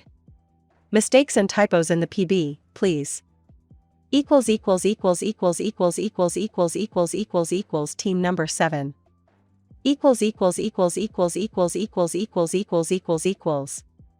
So much effort. So much memorized information. So many warnings heard, and it all came down to a simple disclosure. There was no torture, no enemies, not even leverage to make them cave in. There was carelessness and a 10th team that just happened to be in the wrong place at the wrong time. What? The 7th Hokage? And you, Sakakura-san. Why are you such a genin? Inogen, you see them, right? I see. It looks very much like an illusion. Disappear. Forming several seals with his hands, Inogen directed a stream of chakra at those standing in front of him. Sasuke remembered in time that there was a person behind the door who had every right and opportunity to put them under arrest and completely deprive them of any contact with the outside world, if necessary. He, of course, doubted the Hokage's possible adoption of such radical measures. After all, they were children, and probably very close people to him. But he would definitely not take his eyes off them if he saw that they had stupidly revealed themselves to a bunch of children after just one day. By inertia, Uchiha rushed forward and covered the blonde's mouth with his palm, dragging the latter around the nearest corner. The second shinobi felt confused for a split second and didn't immediately think of breaking free from the brunette's tenacious grip. He grabbed Sasuke's forearm with no less force, and with his other hand he squeezed the palm that was pressing his mouth and began to pull away with force. Shut up. He had definitely seen this guy before. But where? And only when he had completely rethought the dialogues of the past 2 minutes in his head, did it dawn on him when Ino took him home to Sakura-san, that was when he saw this boy. In a photograph in a small wooden frame. These 3 genin, the legendary team number 7 in the first lineup, Sakura-san, Hokage-sama, and this boy, most likely Uchiha Sasuke. If Sakura-san and Hokage-sama were close friends of his parents, and throughout his life he perceived them as almost aunt and almost uncle, then Sasuke-san he almost did not know. Only occasionally heard from his comrades stories about their childhood or victory over Kaguya, or from Sarada and Boruto. The former, every time she mentioned him, could not help but say baka, and Uzumaki, in turn, proved that he was the coolest shinobi he had ever seen and set the Uchiha as an example at every opportunity. And now, this disgruntled but still young guy from the old photo, presses him in a dark corner and tells him to shut his mouth. You Uchiha. Saw, just as the name wanted to escape from his lips, he noticed approaching silhouettes. Inogen-kun, all of you, wait. We'll explain everything to you, but let's go somewhere else. Sakura already understood that they couldn't get out of it. Even a fool could tell the difference between the effect of a jutsu being applied and the effect created when it was removed. And blaming it on it seemed would be stupid. The 3 of them had seen them, and Sasuke had also been in direct contact with the young Yamanaka. Why should we follow you? Because if the Hokage finds out that you stuck your nose where it wasn't your business, both you and we will get it. The argument was compelling. Shikadai, having returned home, wanted to sleep or play a console, and not listen to long lectures from his mother or see his father's disapproving look. And the others did not want such a fate for themselves. Having followed the roofs to the nearest gateway, they first made sure that there was no tail and, in general, no living soul capable of hearing their conversation. And only then began a long and difficult conversation. It all started with a mission to clear out an old library. And after that, When our excursion came to an end, and we would not have crossed paths yet, everything turned out the way it did. They missed potentially dangerous details and only for the third time in these 2 days repeated the legend they had already memorized with a feint. Well, their eyes burned into the young people from the inside with a look full of surprise, and their lips did not say a word after that.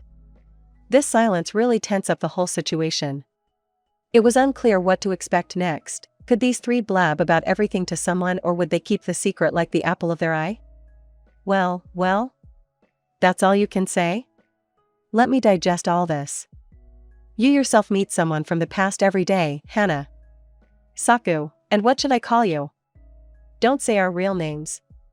If you let it slip and someone, especially the 7th, hears us, it will be a real disaster. I am Hanami and have nothing to do with Sakura. Her words were more like a hypnotic suggestion, which would then echo in the victim's thoughts. Okay. We understand. It's hard to take this situation in, but if you compare it to today, it becomes clear why you were so interested and surprised by some things. You can always rely on us. We won't betray you and will help if needed. Everything was going too smoothly and somehow cloyingly sweet. It should have been calming, but on the contrary, it made Sasuke feel repulsed, as if these guys were being hypocritical. But maybe it was the fatigue that had accumulated during the day that was making itself felt. We'll live and see. We are counting on you. The next day brought very sunny and warm weather outside and was supposed to be the day of their first real mission during their stay in this time. How idiotic it sounds. As for everyday problems, the guys tried not to interfere with the personal space of their comrades and crossed paths only in the kitchen and living room. Naruto was confident that in this situation he would be able to impose his taste preferences and love for instant noodles on his comrades. He did not discount the fact that Sakura's cooking was frankly disgusting. During one of the training sessions, she brought with her own onigiri and bento, which consisted of rice, fried chicken pieces, baked fish, salad, and a few pieces of apple. If the food looked completely trustworthy, then the taste of the dishes was terrible. After eating one piece, which had a sour sweet bitter taste with a spicy salty aftertaste, the ingredients that must be mixed for such a hellish result still remain a mystery to him. Uzumaki felt so stuffy and sick that the food was immediately spat out into a nearby bush, and the poor boy himself went to put out the fire in his mouth to the nearest lake. Sasuke and Kakashi-sensei initially maintained their composure, but later, unable to bear it, they repeated Naruto's actions. This taste haunted the male part of the team for 3 days, forcing them to take a sip of water at every opportunity. Since then, the term cooking and the name Sakura Haruno have become incompatible. But he completely forgot to take into account Sasuke, who also, by a very sad coincidence, has lived alone for a long time and has acquired excellent culinary skills. But will he cook for everyone? Whatever the case, so far everything is going according to plan and they successfully eat only at Ichiraka ramen. A cat? Is this a mockery, Tebeo? Not a cat, but a ferret. This ferret is the beloved pet of the eldest daughter of the Fireland daimyo. And you are obliged to find it and deliver it safe and sound. The village thrives on the money earned not only from high-ranking missions, but also thanks to the black work of genin like you. Now that you understand, you can begin. Good luck. And don't forget to report to me after the mission. He just called it a dirty job himself. Oh, okay. We're going. You should be more understanding. Hokage-sama wants what's best. It's easy for you to say, Sakura-chan, it's not you who turned into a boar in the future. Me? Well, it's too early to judge that, Sakura sighed bitterly, and then continued, but don't get off topic. The 7th helped us and gave us everything we needed. There's nothing wrong with him worrying about the safety of the world and his life, you're just too young to understand that. Who would doubt it? I wonder what missions this Barturo is doing. It's so strange to know that my son, Databeo, might be walking around here somewhere. These words came from Naruto's heart. Even if their team wasn't the standard of cohesion and exemplary friendship, these people held a special place in his heart. Sasuke, Sakura, and Kakashi were his closest friends, not counting Iruka-sensei and Konohamaru, and now they were the only ones he was willing to talk to about this.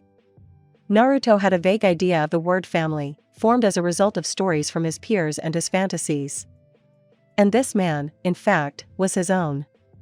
And even if he cannot yet perceive him as a son, at least due to his age, he wants to find a brother and friend in this boy. Bonds were in no way determined by blood ties, and Uzumaki understood this quite early, but finding a blood relative was his personal dream. And you, as I see, are eager to see him. Shikadai said that we still have to meet him. And even if not, we can ask the guys to arrange a meeting for us. So you can relax, everything is still ahead. Sakura, as you can see, was in a particularly high mood today. She finally had the opportunity to walk around the village in her new outfit. I'll be waiting for that. I hope this guy likes ramen and knows Oiroke no Jutsu.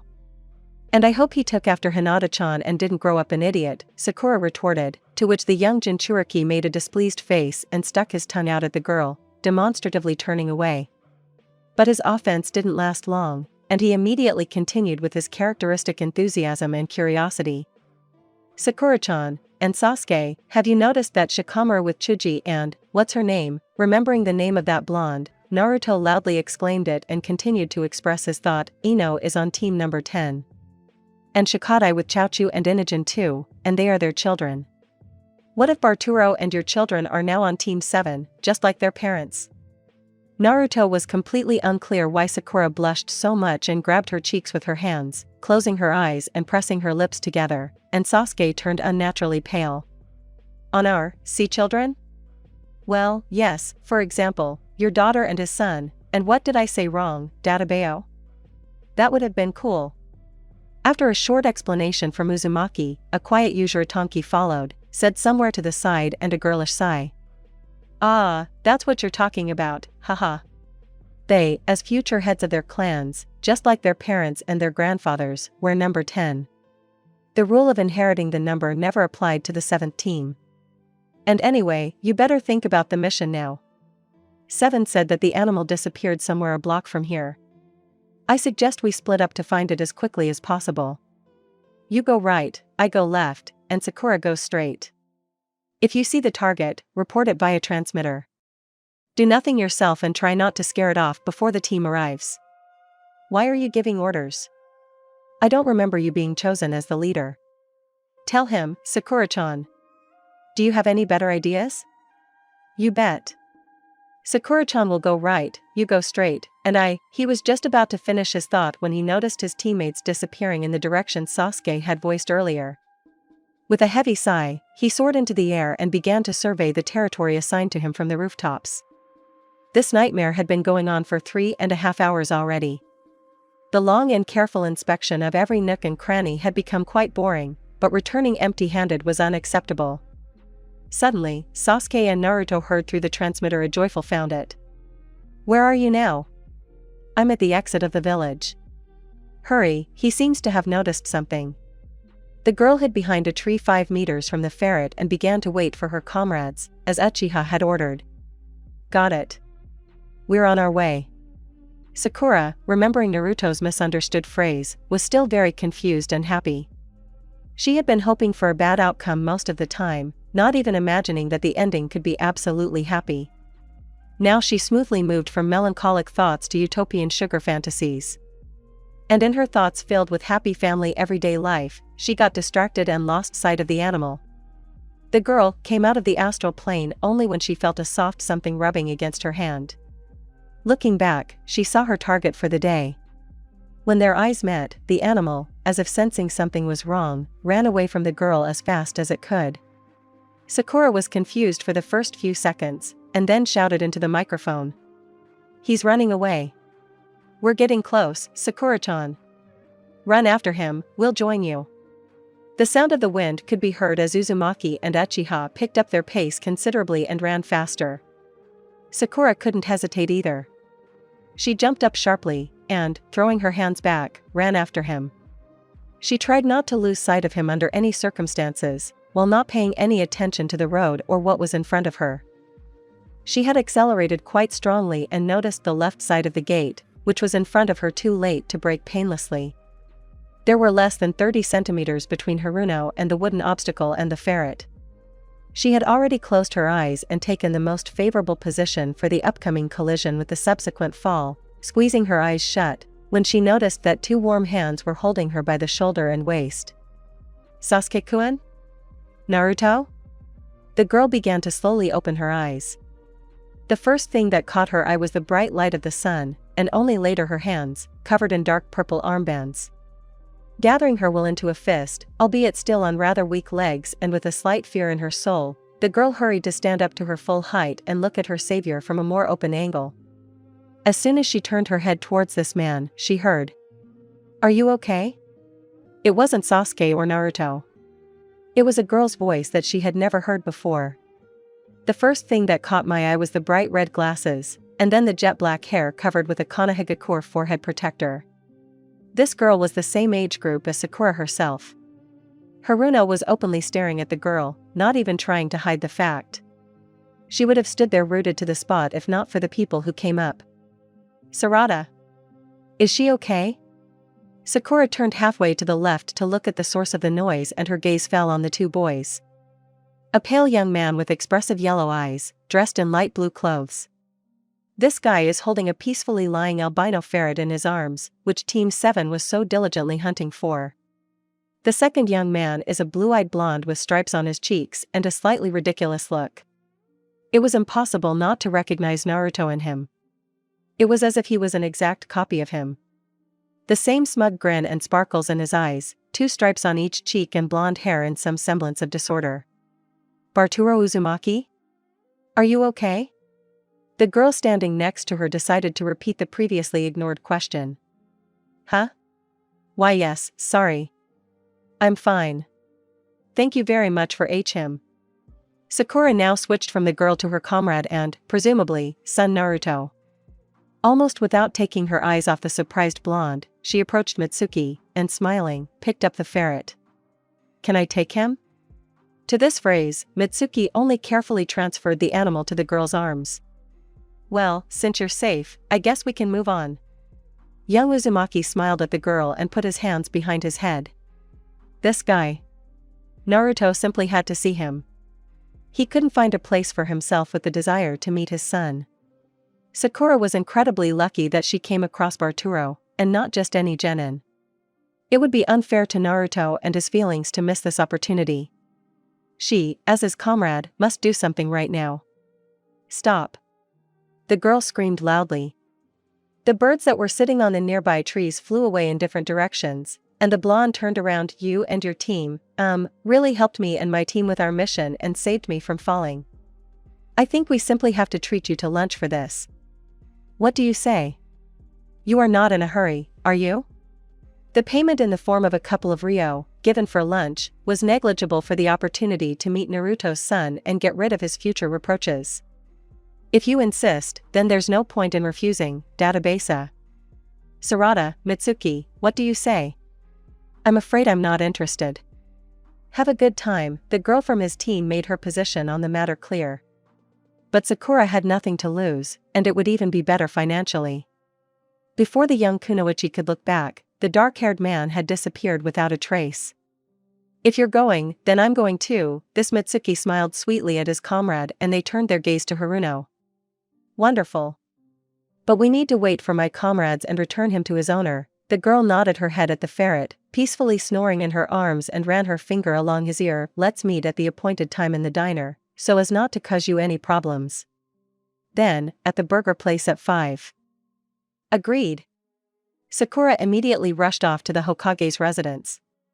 "Cute, huh?" Boruto blushed slightly and grinned even more. The girl really did seem pretty to him in appearance. But nothing more. Change of plans. I caught him. Meet me at the Hokage's residence. As you say, Databeo. Understood. Who did you meet? Naruto was terribly surprised and distracted. Sasuke was surprised too. They didn't expect the prediction of the 10th team to come true so quickly. And what did you do? Sasuke also decided to join the conversation in an unusual manner for him. I said that they helped us a lot and offered to treat them. You can see each other. Naruto remained silent. His friends expected any other reaction, but not this. How could she not say a word? Was she trying in vain? What if Sakura misunderstood everything and did everything wrong? Naruto walked up to him and Sasuke and just hugged the two tightly. Something wet dripped onto the Uchiha's shoulder. Was this Dobe crying? Sakura-chan, thank you. Maybe you'll let me go already, idiot? The brunette returned to normal and in his usual manner answered too sharply in Naruto's opinion, ruining the dramatic moment. I hope this is the burger place he meant. Team 7 knew only one place that sold hamburgers. And they sincerely hoped that they would be right. Come what may. Entering the room hesitantly, the genin began to look around, hoping to notice the black jacket with bright pink inserts described by Sakura and a simple blonde head. They noticed a blonde man at the second table from the entrance. He, seeing Sakura, began to wave his hand at her. Hello. I hope we're not too late. These are my comrades, Kamaboko and, She doesn't even know her own friend's name? Yasu. I am Yasu. What's your name? Mitsuki was the only one who noticed that the girl herself had not yet introduced herself. My name is Hanami. I'm Baruto, and this is Mitsuki. Nice to meet you. So, how about some burgers? His name wasn't Barturo. That Baka Uzumaki messed everything up again. At least they didn't think to call him by a false name. Yes, sure. Sitting down at the table, Baruto decided to ask some questions to these guys, but completely forgetting about manners, he began to speak with his mouth full, while chewing a hamburger, which is why he could only be understood every other word. So what is Kanofi? I don't know what I'm talking about. Despite swallowing some letters, the general gist of his questions became clear at once. Our team is not from Konoha. We came from far away at the invitation of Hokage-sama to learn the art of shinobi here. Who is your mentor? No one knew the answer to this question. The seventh only once mentioned that he knew a suitable candidate for this, but he did not disseminate either the name or even the slightest information. We don't have a mentor yet. So you do missions alone? Awesome. I would have also dealt with the missing Nin or the bear without sensei, but the seventh doesn't give us solo missions. You see, we're too inexperienced for that. Are you really that much better than us, or is the Hokage playing caring daddy again? The last phrase made me think about the relationship between father and son. If we compare Inogen's phrase about dreaming of attracting his father's attention and Baruto's sarcastic remark, we can conclude that their relationship is not so ideal. That sounds like a challenge, Dadaba MHM. Sakura covered Uzumaki's mouth with her hand before he could utter the filler word. Baruto is his son and probably knows that very word that his father uses so actively. Wouldn't it look strange if an unfamiliar boy who came from some backwater were to repeat after the Hokage? What if it is, Databasa? Naruto's son, who had been sitting on the opposite side of the table, moved closer to the face of the young copy of his father. But then the blonde was grabbed by the edge of his collar and pulled back. What are you thinking, Baka Baruto? It was the girl in red from his team. Sarada, I think. You said that you had more important things to do. I was passing by and I was wondering what you would do this time. Mitsuki, you shouldn't let him get away with this. He's only embarrassing himself. You're so boring, Sarada. We were just talking about the guys being given missions without an escort. His girlfriend seemed to have completely ignored the blonde's remarks, which sounded like excuses from afar, and continued. Sorry if Baruto said something wrong. That idiot didn't mean any harm. Who's the idiot here, Tabesa? I think we should apologize too. My friend didn't let me finish saying that we're doing easy assignments for now, not high-ranking missions. Naruto, without even noticing, pursed his lips slightly in shame. Sakura had ruined the whole thing. What if Baruto and his team thought they were losers now? And yet you get along great, their friend Mitsuki said without a single drop of sarcasm, watching as the pair argued with each other and brought up some local arguments. This whole squabble made Sakura, as well as the entire team, and even the eternally cold Sasuke, laugh and caused a feeling of warmth. For the first time in a long time, they were having fun. There was an incomprehensible and frightening feeling of calm and peace. As if these six had known each other for more than a few years. To say that they were not used to it would be to impudently remain silent. Maybe their teams were somehow mentally connected, since they had become so imbued with each other so quickly. Apparently, the girl's laughter now made the brunette and her friend blush. Now it was their turn to think, do they think we're idiots? Hey, Sarada, Hanami-chan. Chaochu called out from behind. The girl approached the group, accompanied by Inajin and Shikadai. I see it's been less than a year, and you've already met, Nara said. Shaten wasn't surprised at all. This outcome was entirely consistent with his credo, which sounded like trouble attracts trouble. But I see that you already know each other, Boruto snorted in response. An interesting coincidence. It's scary to even imagine what happened during this time. After finishing this sentence, two guys sat down at the table, and the girls hurried to move to the next one. Your name is Hanami? But it was the first time Sarada had heard her name. They hadn't yet officially introduced themselves to each other. Haruno should have asked her name according to the rules of etiquette. And you are Sarada-chan? That's right, her interlocutor always answered succinctly and looked rather sullen, even if you take into account the glasses with a scarlet frame, visually making the brunette's piercing gaze softer. But this did not hide her rather feminine features for her age. Haruno saw in all this a resemblance to her friend? But the differences outweighed the similarities. Sarada apologized for Boruto and was not even afraid to shame him in a more joking manner in front of new acquaintances, of which there were many, but Sasuke did that too. She even caught Sakura at the moment of their first meeting and did not leave without knowing that she was okay. Although, what was the point of weighing the differences and similarities, if everything became clear in just 1 minute, as soon as the brunette turned around and opened the view of the bright red Uchiwa fan embroidered on her back. Commentary on Team Number 7. If I screwed up somewhere in terms of content, PB is open. Sorry for the delay in this chapter. The ending made me rewrite it many times. This is not a typo in the word Uchiha. There is such a fan. And the Uchiha clan's coat of arms is the Uchiwa fan. The secret of the Shadow Hokage That's impossible. Sasuke-kun and her. This girl and Sasuke-kun are from the Uchiha clan. She's Sasuke-kun's daughter? But then, that means that, arg, Shinaro. Why am I such a loser? My dreams, my expectations. She. I her. Damn it. Who can I fool? It's not this girl's fault that she's his daughter. It was confusing. She couldn't believe that her eternally ice-cold Sasuke-kun, who had never shown any romantic feelings or even a drop of interest in the opposite sex, had a daughter standing in front of her. This girl was practically his exact female copy. Only her eyes and the shape of her face were inherited from her mother. As were her glasses. Sakura never wore glasses, because everyone in her family had pretty good eyesight. So, there was no need to think optimistically. They had nothing in common. All this made her head spin. She wanted to wake up and realize that everything that had happened was a prolonged bad dream. Nami-chan? Hanami-chan? She noticed Boruto and Chaochu waving their hand in front of her face to get her attention. Yes? What? What happened? Chaochu looked worried about her condition. Tell me, is this girl Uchiha Sarada?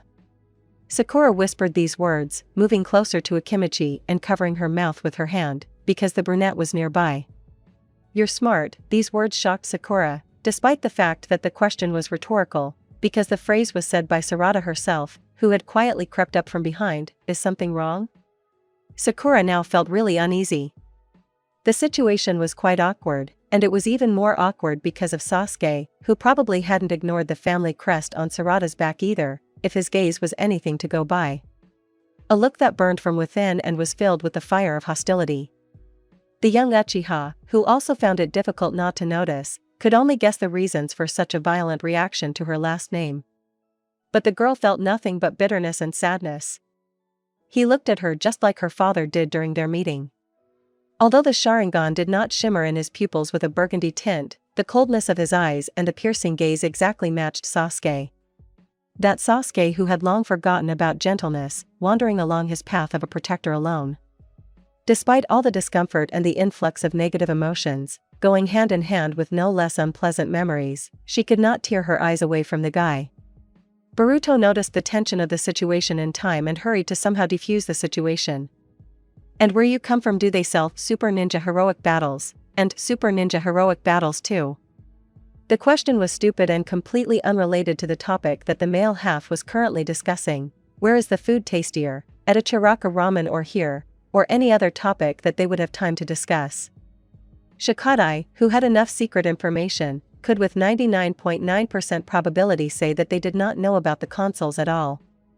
But he decided to keep his hypothesis to himself. What are you talking about? Have you really never played this masterpiece? That's not how things are done, Tabesa. Boruto immediately rummaged through his bag and pulled out something that looked like a miniature plastic scroll with protruding buttons and a screen in the center.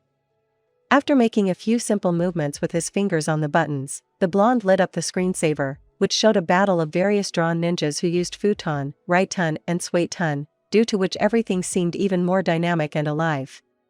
You'll thank me. This is the best game in its genre.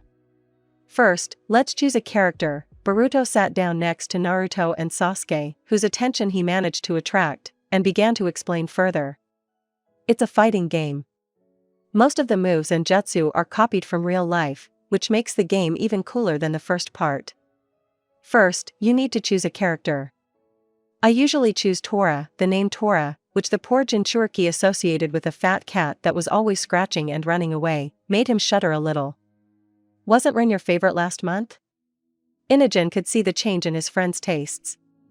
If he looked at the chart eyes and the background of the blonde's current favorite, everything became as clear as day. Tora is the coolest of the whole list. And his weapon is awesome. Just like a Shursho dash. And Ren, frankly speaking, is SOSO.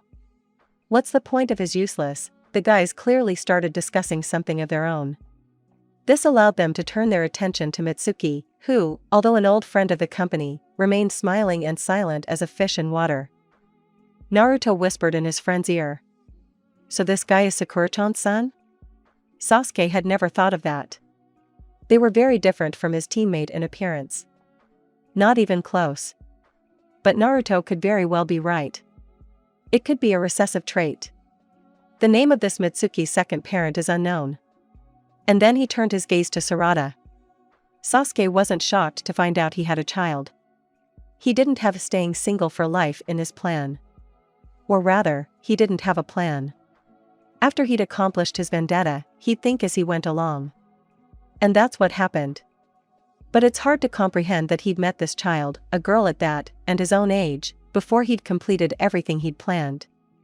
Then, he saw this girl when they were just getting to the hidden leaf. It was funny that he managed to knock down his own daughter from the crowd, who then hit him. But these were all trifles. Mere trifles that would be lost in the depths of consciousness after a week or so. There was only one thing he would remember about her. It had caught his eye back then. It had immediately made him remember the years of happiness that had passed. That thing was her eyes. Mikoto's eyes. Exactly the same as Itachi's. We got a bit carried away. So, after choosing a character, you will have a choice. You can play with each other, if each has a console, or you can follow the storyline, Tabesa. But then, no matter what, you will have to fight. Young Uzumaki began to clearly demonstrate the process of the fight. The character he played wore black armor and was an excellent user of cold weapons. Boruto was no less skillful with the gamepad and at the right moment pressed the buttons with incredible speed, preventing his hero from getting hit by an enemy attack. Boruto, does your teacher wield Chikuto Dash? Sasuke was interested. This guy had mentioned his mentor about 5 times during his discussion with Inogen and before, not forgetting to mention that he had chosen a character with a similar weapon in the game. Yes, Shursho is incredibly cool at this. He can defeat more than 500 shinobi at once with one hand without putting in much effort. No one even guessed that Boruto was talking about one hand literally. He is far from Kage. I saw how they and the teacher fought against enemies from another planet in another dimension. All the Kage except for their father are far from him. They may not be weak, but he is much stronger. It's not for nothing that they call him the Shadow Hokage. The genin spoke of this man with such pride. If all these empty words were not an exaggeration or empty chatter, the boys were itching to meet him. A man fighting against alien invaders and surpassing the Kage in strength. Sounds like a hero from a super cool action movie. But Naruto remembered one thing he had noticed. All the people who had the honor of teaching him the art of ninja, without exception, had one characteristic feature, albeit in different manifestations. Now he was determined to find out whether this had been passed on to Boruto, and without the slightest bit of embarrassment, he blurted out. "Your teacher is perverted?" Nara and Yamanaka, sitting opposite, collapsed in laughter, more like a fit from such a question from the future Hokage. And no. He doesn't write or read perverted novels? What? He doesn't like peeping at naked girls at the hot springs? Naruto wasn't going to stop or slow down. There had to be something. Ask his wife, Databasa. If he has a wife, then when you use Oiroke no. Oh. Sasuke could no longer stand the antics of this Yuzuritanki. How long could he continue this? Even the female half of the three teams became interested and listened to their comrades' conversation more closely. And probably a good half of the establishment too. Thank you, the Hokage's son was confused and even angry. What kind of nonsense did Kamaboko just say about his sensei? Don't pay attention to this Baku. It's his sore spot. Hanami, who had arrived in time, gave her friend another light slap on the back of the head with an undisguised smile on her face. So that he wouldn't do it again. Are you ready for training? Moegi and a previously unknown Jounin with a blue scarf tied around his neck appeared in their field of vision. Is this the mentor of Boruto, Sarada, and Mitsuki's team? Konohamaru-sensei, should we go too? Sarada stood up from the table and walked closer to the man. Konohamaru? Is this guy our little Konohamaru? He's really grown up. He doesn't look like that boy anymore. Hey, is this the guy Boruto was talking about? Sasuke asked Mitsuki, who had been silent until now, point blank. He didn't like this guy even more than the young Yamanaka, whose relationship had gone downhill after their first contact. There was something murky and suspicious about this guy. Not at all. This is the mentor of our entire team, Sarutobi Konohamaru-sensei. And the Hokage asked me to tell you three that he's waiting for you in his office. Moegi directed her gaze at Sasuke and Naruto. Okay, thank you. Having said goodbye in a minute, the three teams went their separate ways. May I come in? Sakura knocked on the door. They never took off their disguises when they were outside the house now. The lesson had been learned and they didn't want to make the same mistake twice. Come in, the trio immediately proceeded to the office occupied by the seventh. You worked well today. And I have wonderful news. We would have done even better if we had caught not a ferret, but a Nuknin. What's the news, seventh? Did you find out what was in that book? Not yet, unfortunately.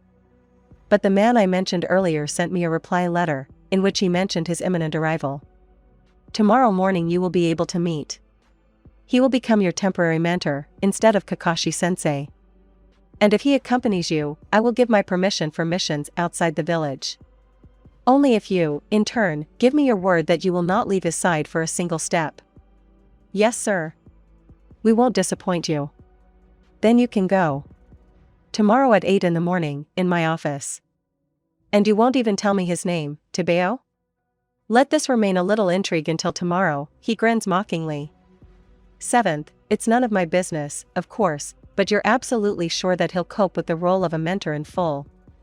He's not one of those people who are patient and kind-hearted. A middle-aged man entered the office without knocking, holding a stack of papers in his hands. His distinctive features were a small beard and a high, tight ponytail with unruly, sticking out strands. Well, that's exactly Shikamaru. How mature he is. He looks like his father, Shikaku Nara. If you forget about the scars on his face, he's a spitting image. Don't worry about it, Shikamaru. Our Shadow Hokage is the one who can handle it better than anyone. Boruto's teacher? You mean the one who can do 500 shinobi with one hand? This was a shock. The coincidence was insanely cool for Naruto. He was glad that they would not be assigned some careless loser, but a strong ninja who could teach them different techniques from above. Exactly him. Have you met Boruto yet? And have you seen Sarada-chan and Mitsuki? The blonde man smiled like a fox. Yes, they are very nice guys. Haruno was extremely prejudiced against Sarada due to personal reasons. At the same time, she could not help but admit that the girl was a very pleasant conversationalist, who liked her a little, but more than Chaochu. The reason for this could be that she was not a diva and was modest enough for her status as one of the Uchiha clan and possible skills.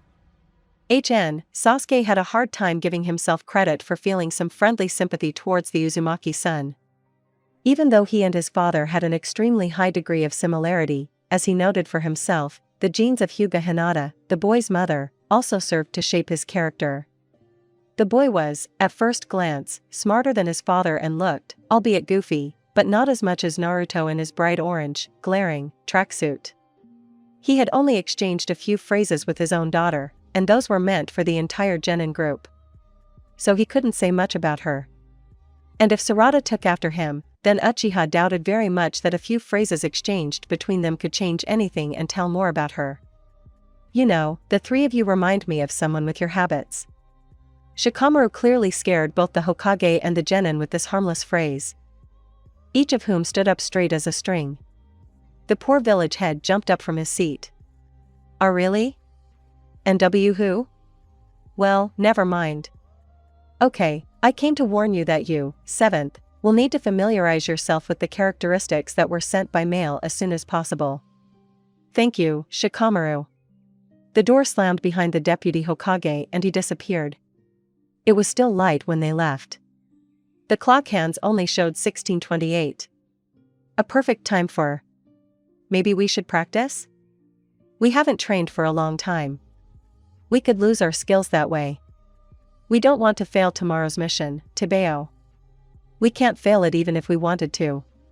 I hope you understand that our presence at their capture is a convention.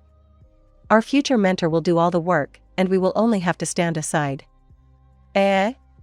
Sakura-chan, I think you're exaggerating.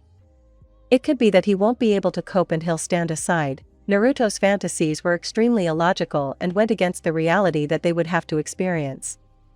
Are you saying that a jonin who, according to stories, can defeat several hundred shinobi, won't be able to cope with a low-class criminal, but we, 3 genin who didn't even pass the Chunin exam, will be able to do it? Sasuke was very hurt by Sakura's words. It was a shame, because Itachi could easily defeat anyone who dared to stand in his way. He was never a loser, and thanks to his skills, he could not even touch his enemy with a finger to make him suffer from terrible pain. And Sasuke, a man on whose shoulders lay the protection of the honor of his clan and revenge for those who died at the hands of his brother, was not taken into account even in such trifles. But this pain did not give him the right to refute the girl's words. They were true, which made him want to tear his hair out. Maybe this bastard was right and he really lacked hatred to obtain absolute power and awaken the Mangekyo Sharingan? He could only hope that after 20 years, things had changed their order and he was no longer a worthless younger brother, but the winner of the cherished fight. Boruto could be wrong and this person could be incapable of anything. It's unlikely that Boruto was wrong.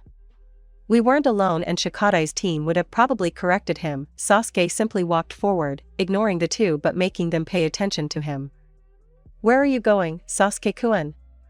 Haruno immediately covered her mouth with her hands. What if someone heard her call him by his name? "Train, like Naruto said. Do whatever you want, but I have no desire to remain a loser. And empty chatter won't fill the gaps in your skills." "Wait, Team/Yasuku-kun." Naruto and Sakura rushed after the Uchiha. There were problems with orientation. When it came to finding the training ground, there were disagreements. Naruto said that Team 10, when they gave them a tour, turned left from their current location. Sakura claimed that it was right, and Sasuke clearly remembered that in their time, you can only get there if you go straight. "And what do you suggest?" Naruto stared at his friend thoughtfully, rubbing his chin with his fingers. "We need to check all the options. If someone is right and reaches the training ground first, come back here and wait for the others. We'll meet here in an hour." "Got it, Yasuku-kun." Sakura was pretty exhausted by the day. Despite her average level of endurance for a shinobi of her level, the day spent almost entirely on the move and chasing around the huge village had taken its toll, and her leg muscles were pretty sore from the sudden strain after sitting and walking slowly for several days. And she was also terribly sleepy. But that was her own fault. No one had forced the girl to stay up late. Now Miyabuki's lectures on the importance of following a sleep schedule didn't seem so useless and boring. With her comrades always full of energy and ready for unforeseen situations at any moment, Sakura was afraid to show fatigue, but when none of them were around, she could breathe out calmly and walk with her eyes half closed and sticking together from sleepiness. But it was better not to do that. Because the next moment the girl did not notice the hole in the road and fell head down. But now Sarada and Boruto with Mitsuki were not nearby. Haruno did not limit herself to just a soft fall into the Uchiha's arms, but landed on the hard road. It was very painful and sharp. Her heart sank into her heels and began to beat a frantic rhythm. The pain spread to her head, which took most of the damage. Sakura lay like that for about 10 seconds, after which she sank to the floor on her hands. It gradually became easier. And to be honest, compared to the Chunin exam or the mission to the Land of Waves, this was a trifle. Long green locks hung down and obscured the entire view, but Haruno clearly remembered that she had put on a recently acquired, insanely beautiful red hair clip today. It must have flown off when she fell. The thing was relatively expensive and the girl really liked it, so it had to be found. Having tucked some strands of hair behind her ears, she began to examine the ground around her, without ever taking a standing position. There was no scarlet metal decoration anywhere on the dusty road or its sides, which was a shame. However, Sakura was in no hurry to give up and continued to examine the territory where the missing person could be with her hand, hoping for touch, and with her eyes, relying on her sight. In the reflections of the setting sun she saw a shimmering scarlet hairpin with someone's legs in front of it. Shinaro. She had completely forgotten that she was lying down in the middle of the street.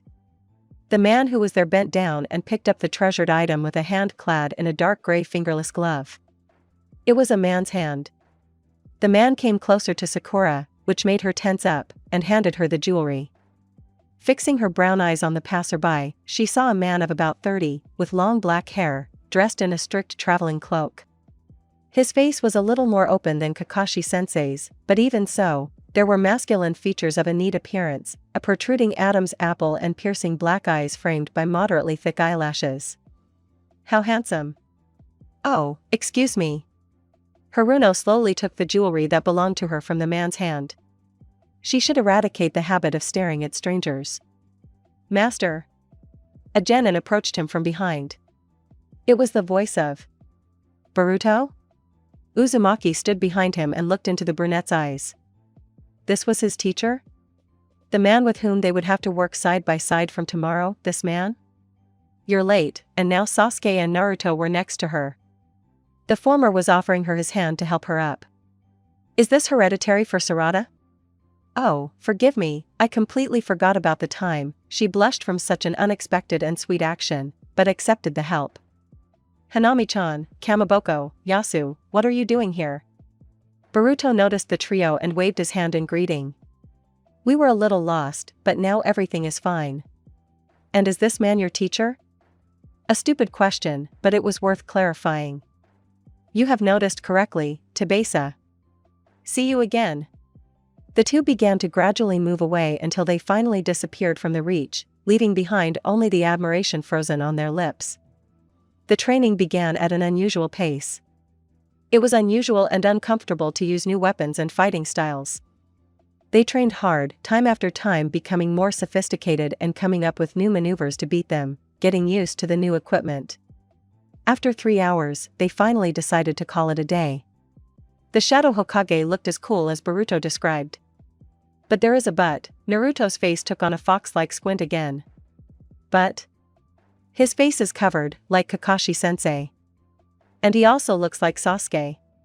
What do you mean, Yujiro Tonki? What's wrong with that? She croaked, then took a deep breath and continued, although, you're right. Sasuke-kun is just as cool as that guy in appearance. Sakura snorted in displeasure. She had begun to notice that during their stay in this time, they were increasingly starting to quarrel with Naruto over trifles. And I am once again convinced that you have a disgusting taste in men. Sakura-chan, Naruto constantly says this stupid phrase, which constantly makes you want to bring him to a hospital bed. But it is not proper for a lady to beat up future Hokage. Just because you're not on my list doesn't mean the problem is my bad taste, idiot. Who here has bad taste in men? Inajin and Chaochu appeared in front of Sasuke, Sakura, and Naruto, looking a little battered after their training. She has. How can you consider this topic cool? The Jinchuriki pointed his finger at the extremely displeased Uchiha. I'm glad to hear that it's not you, Hokage-sama. My opinion is probably not interesting to you, but your future husband is quite an interesting handsome man.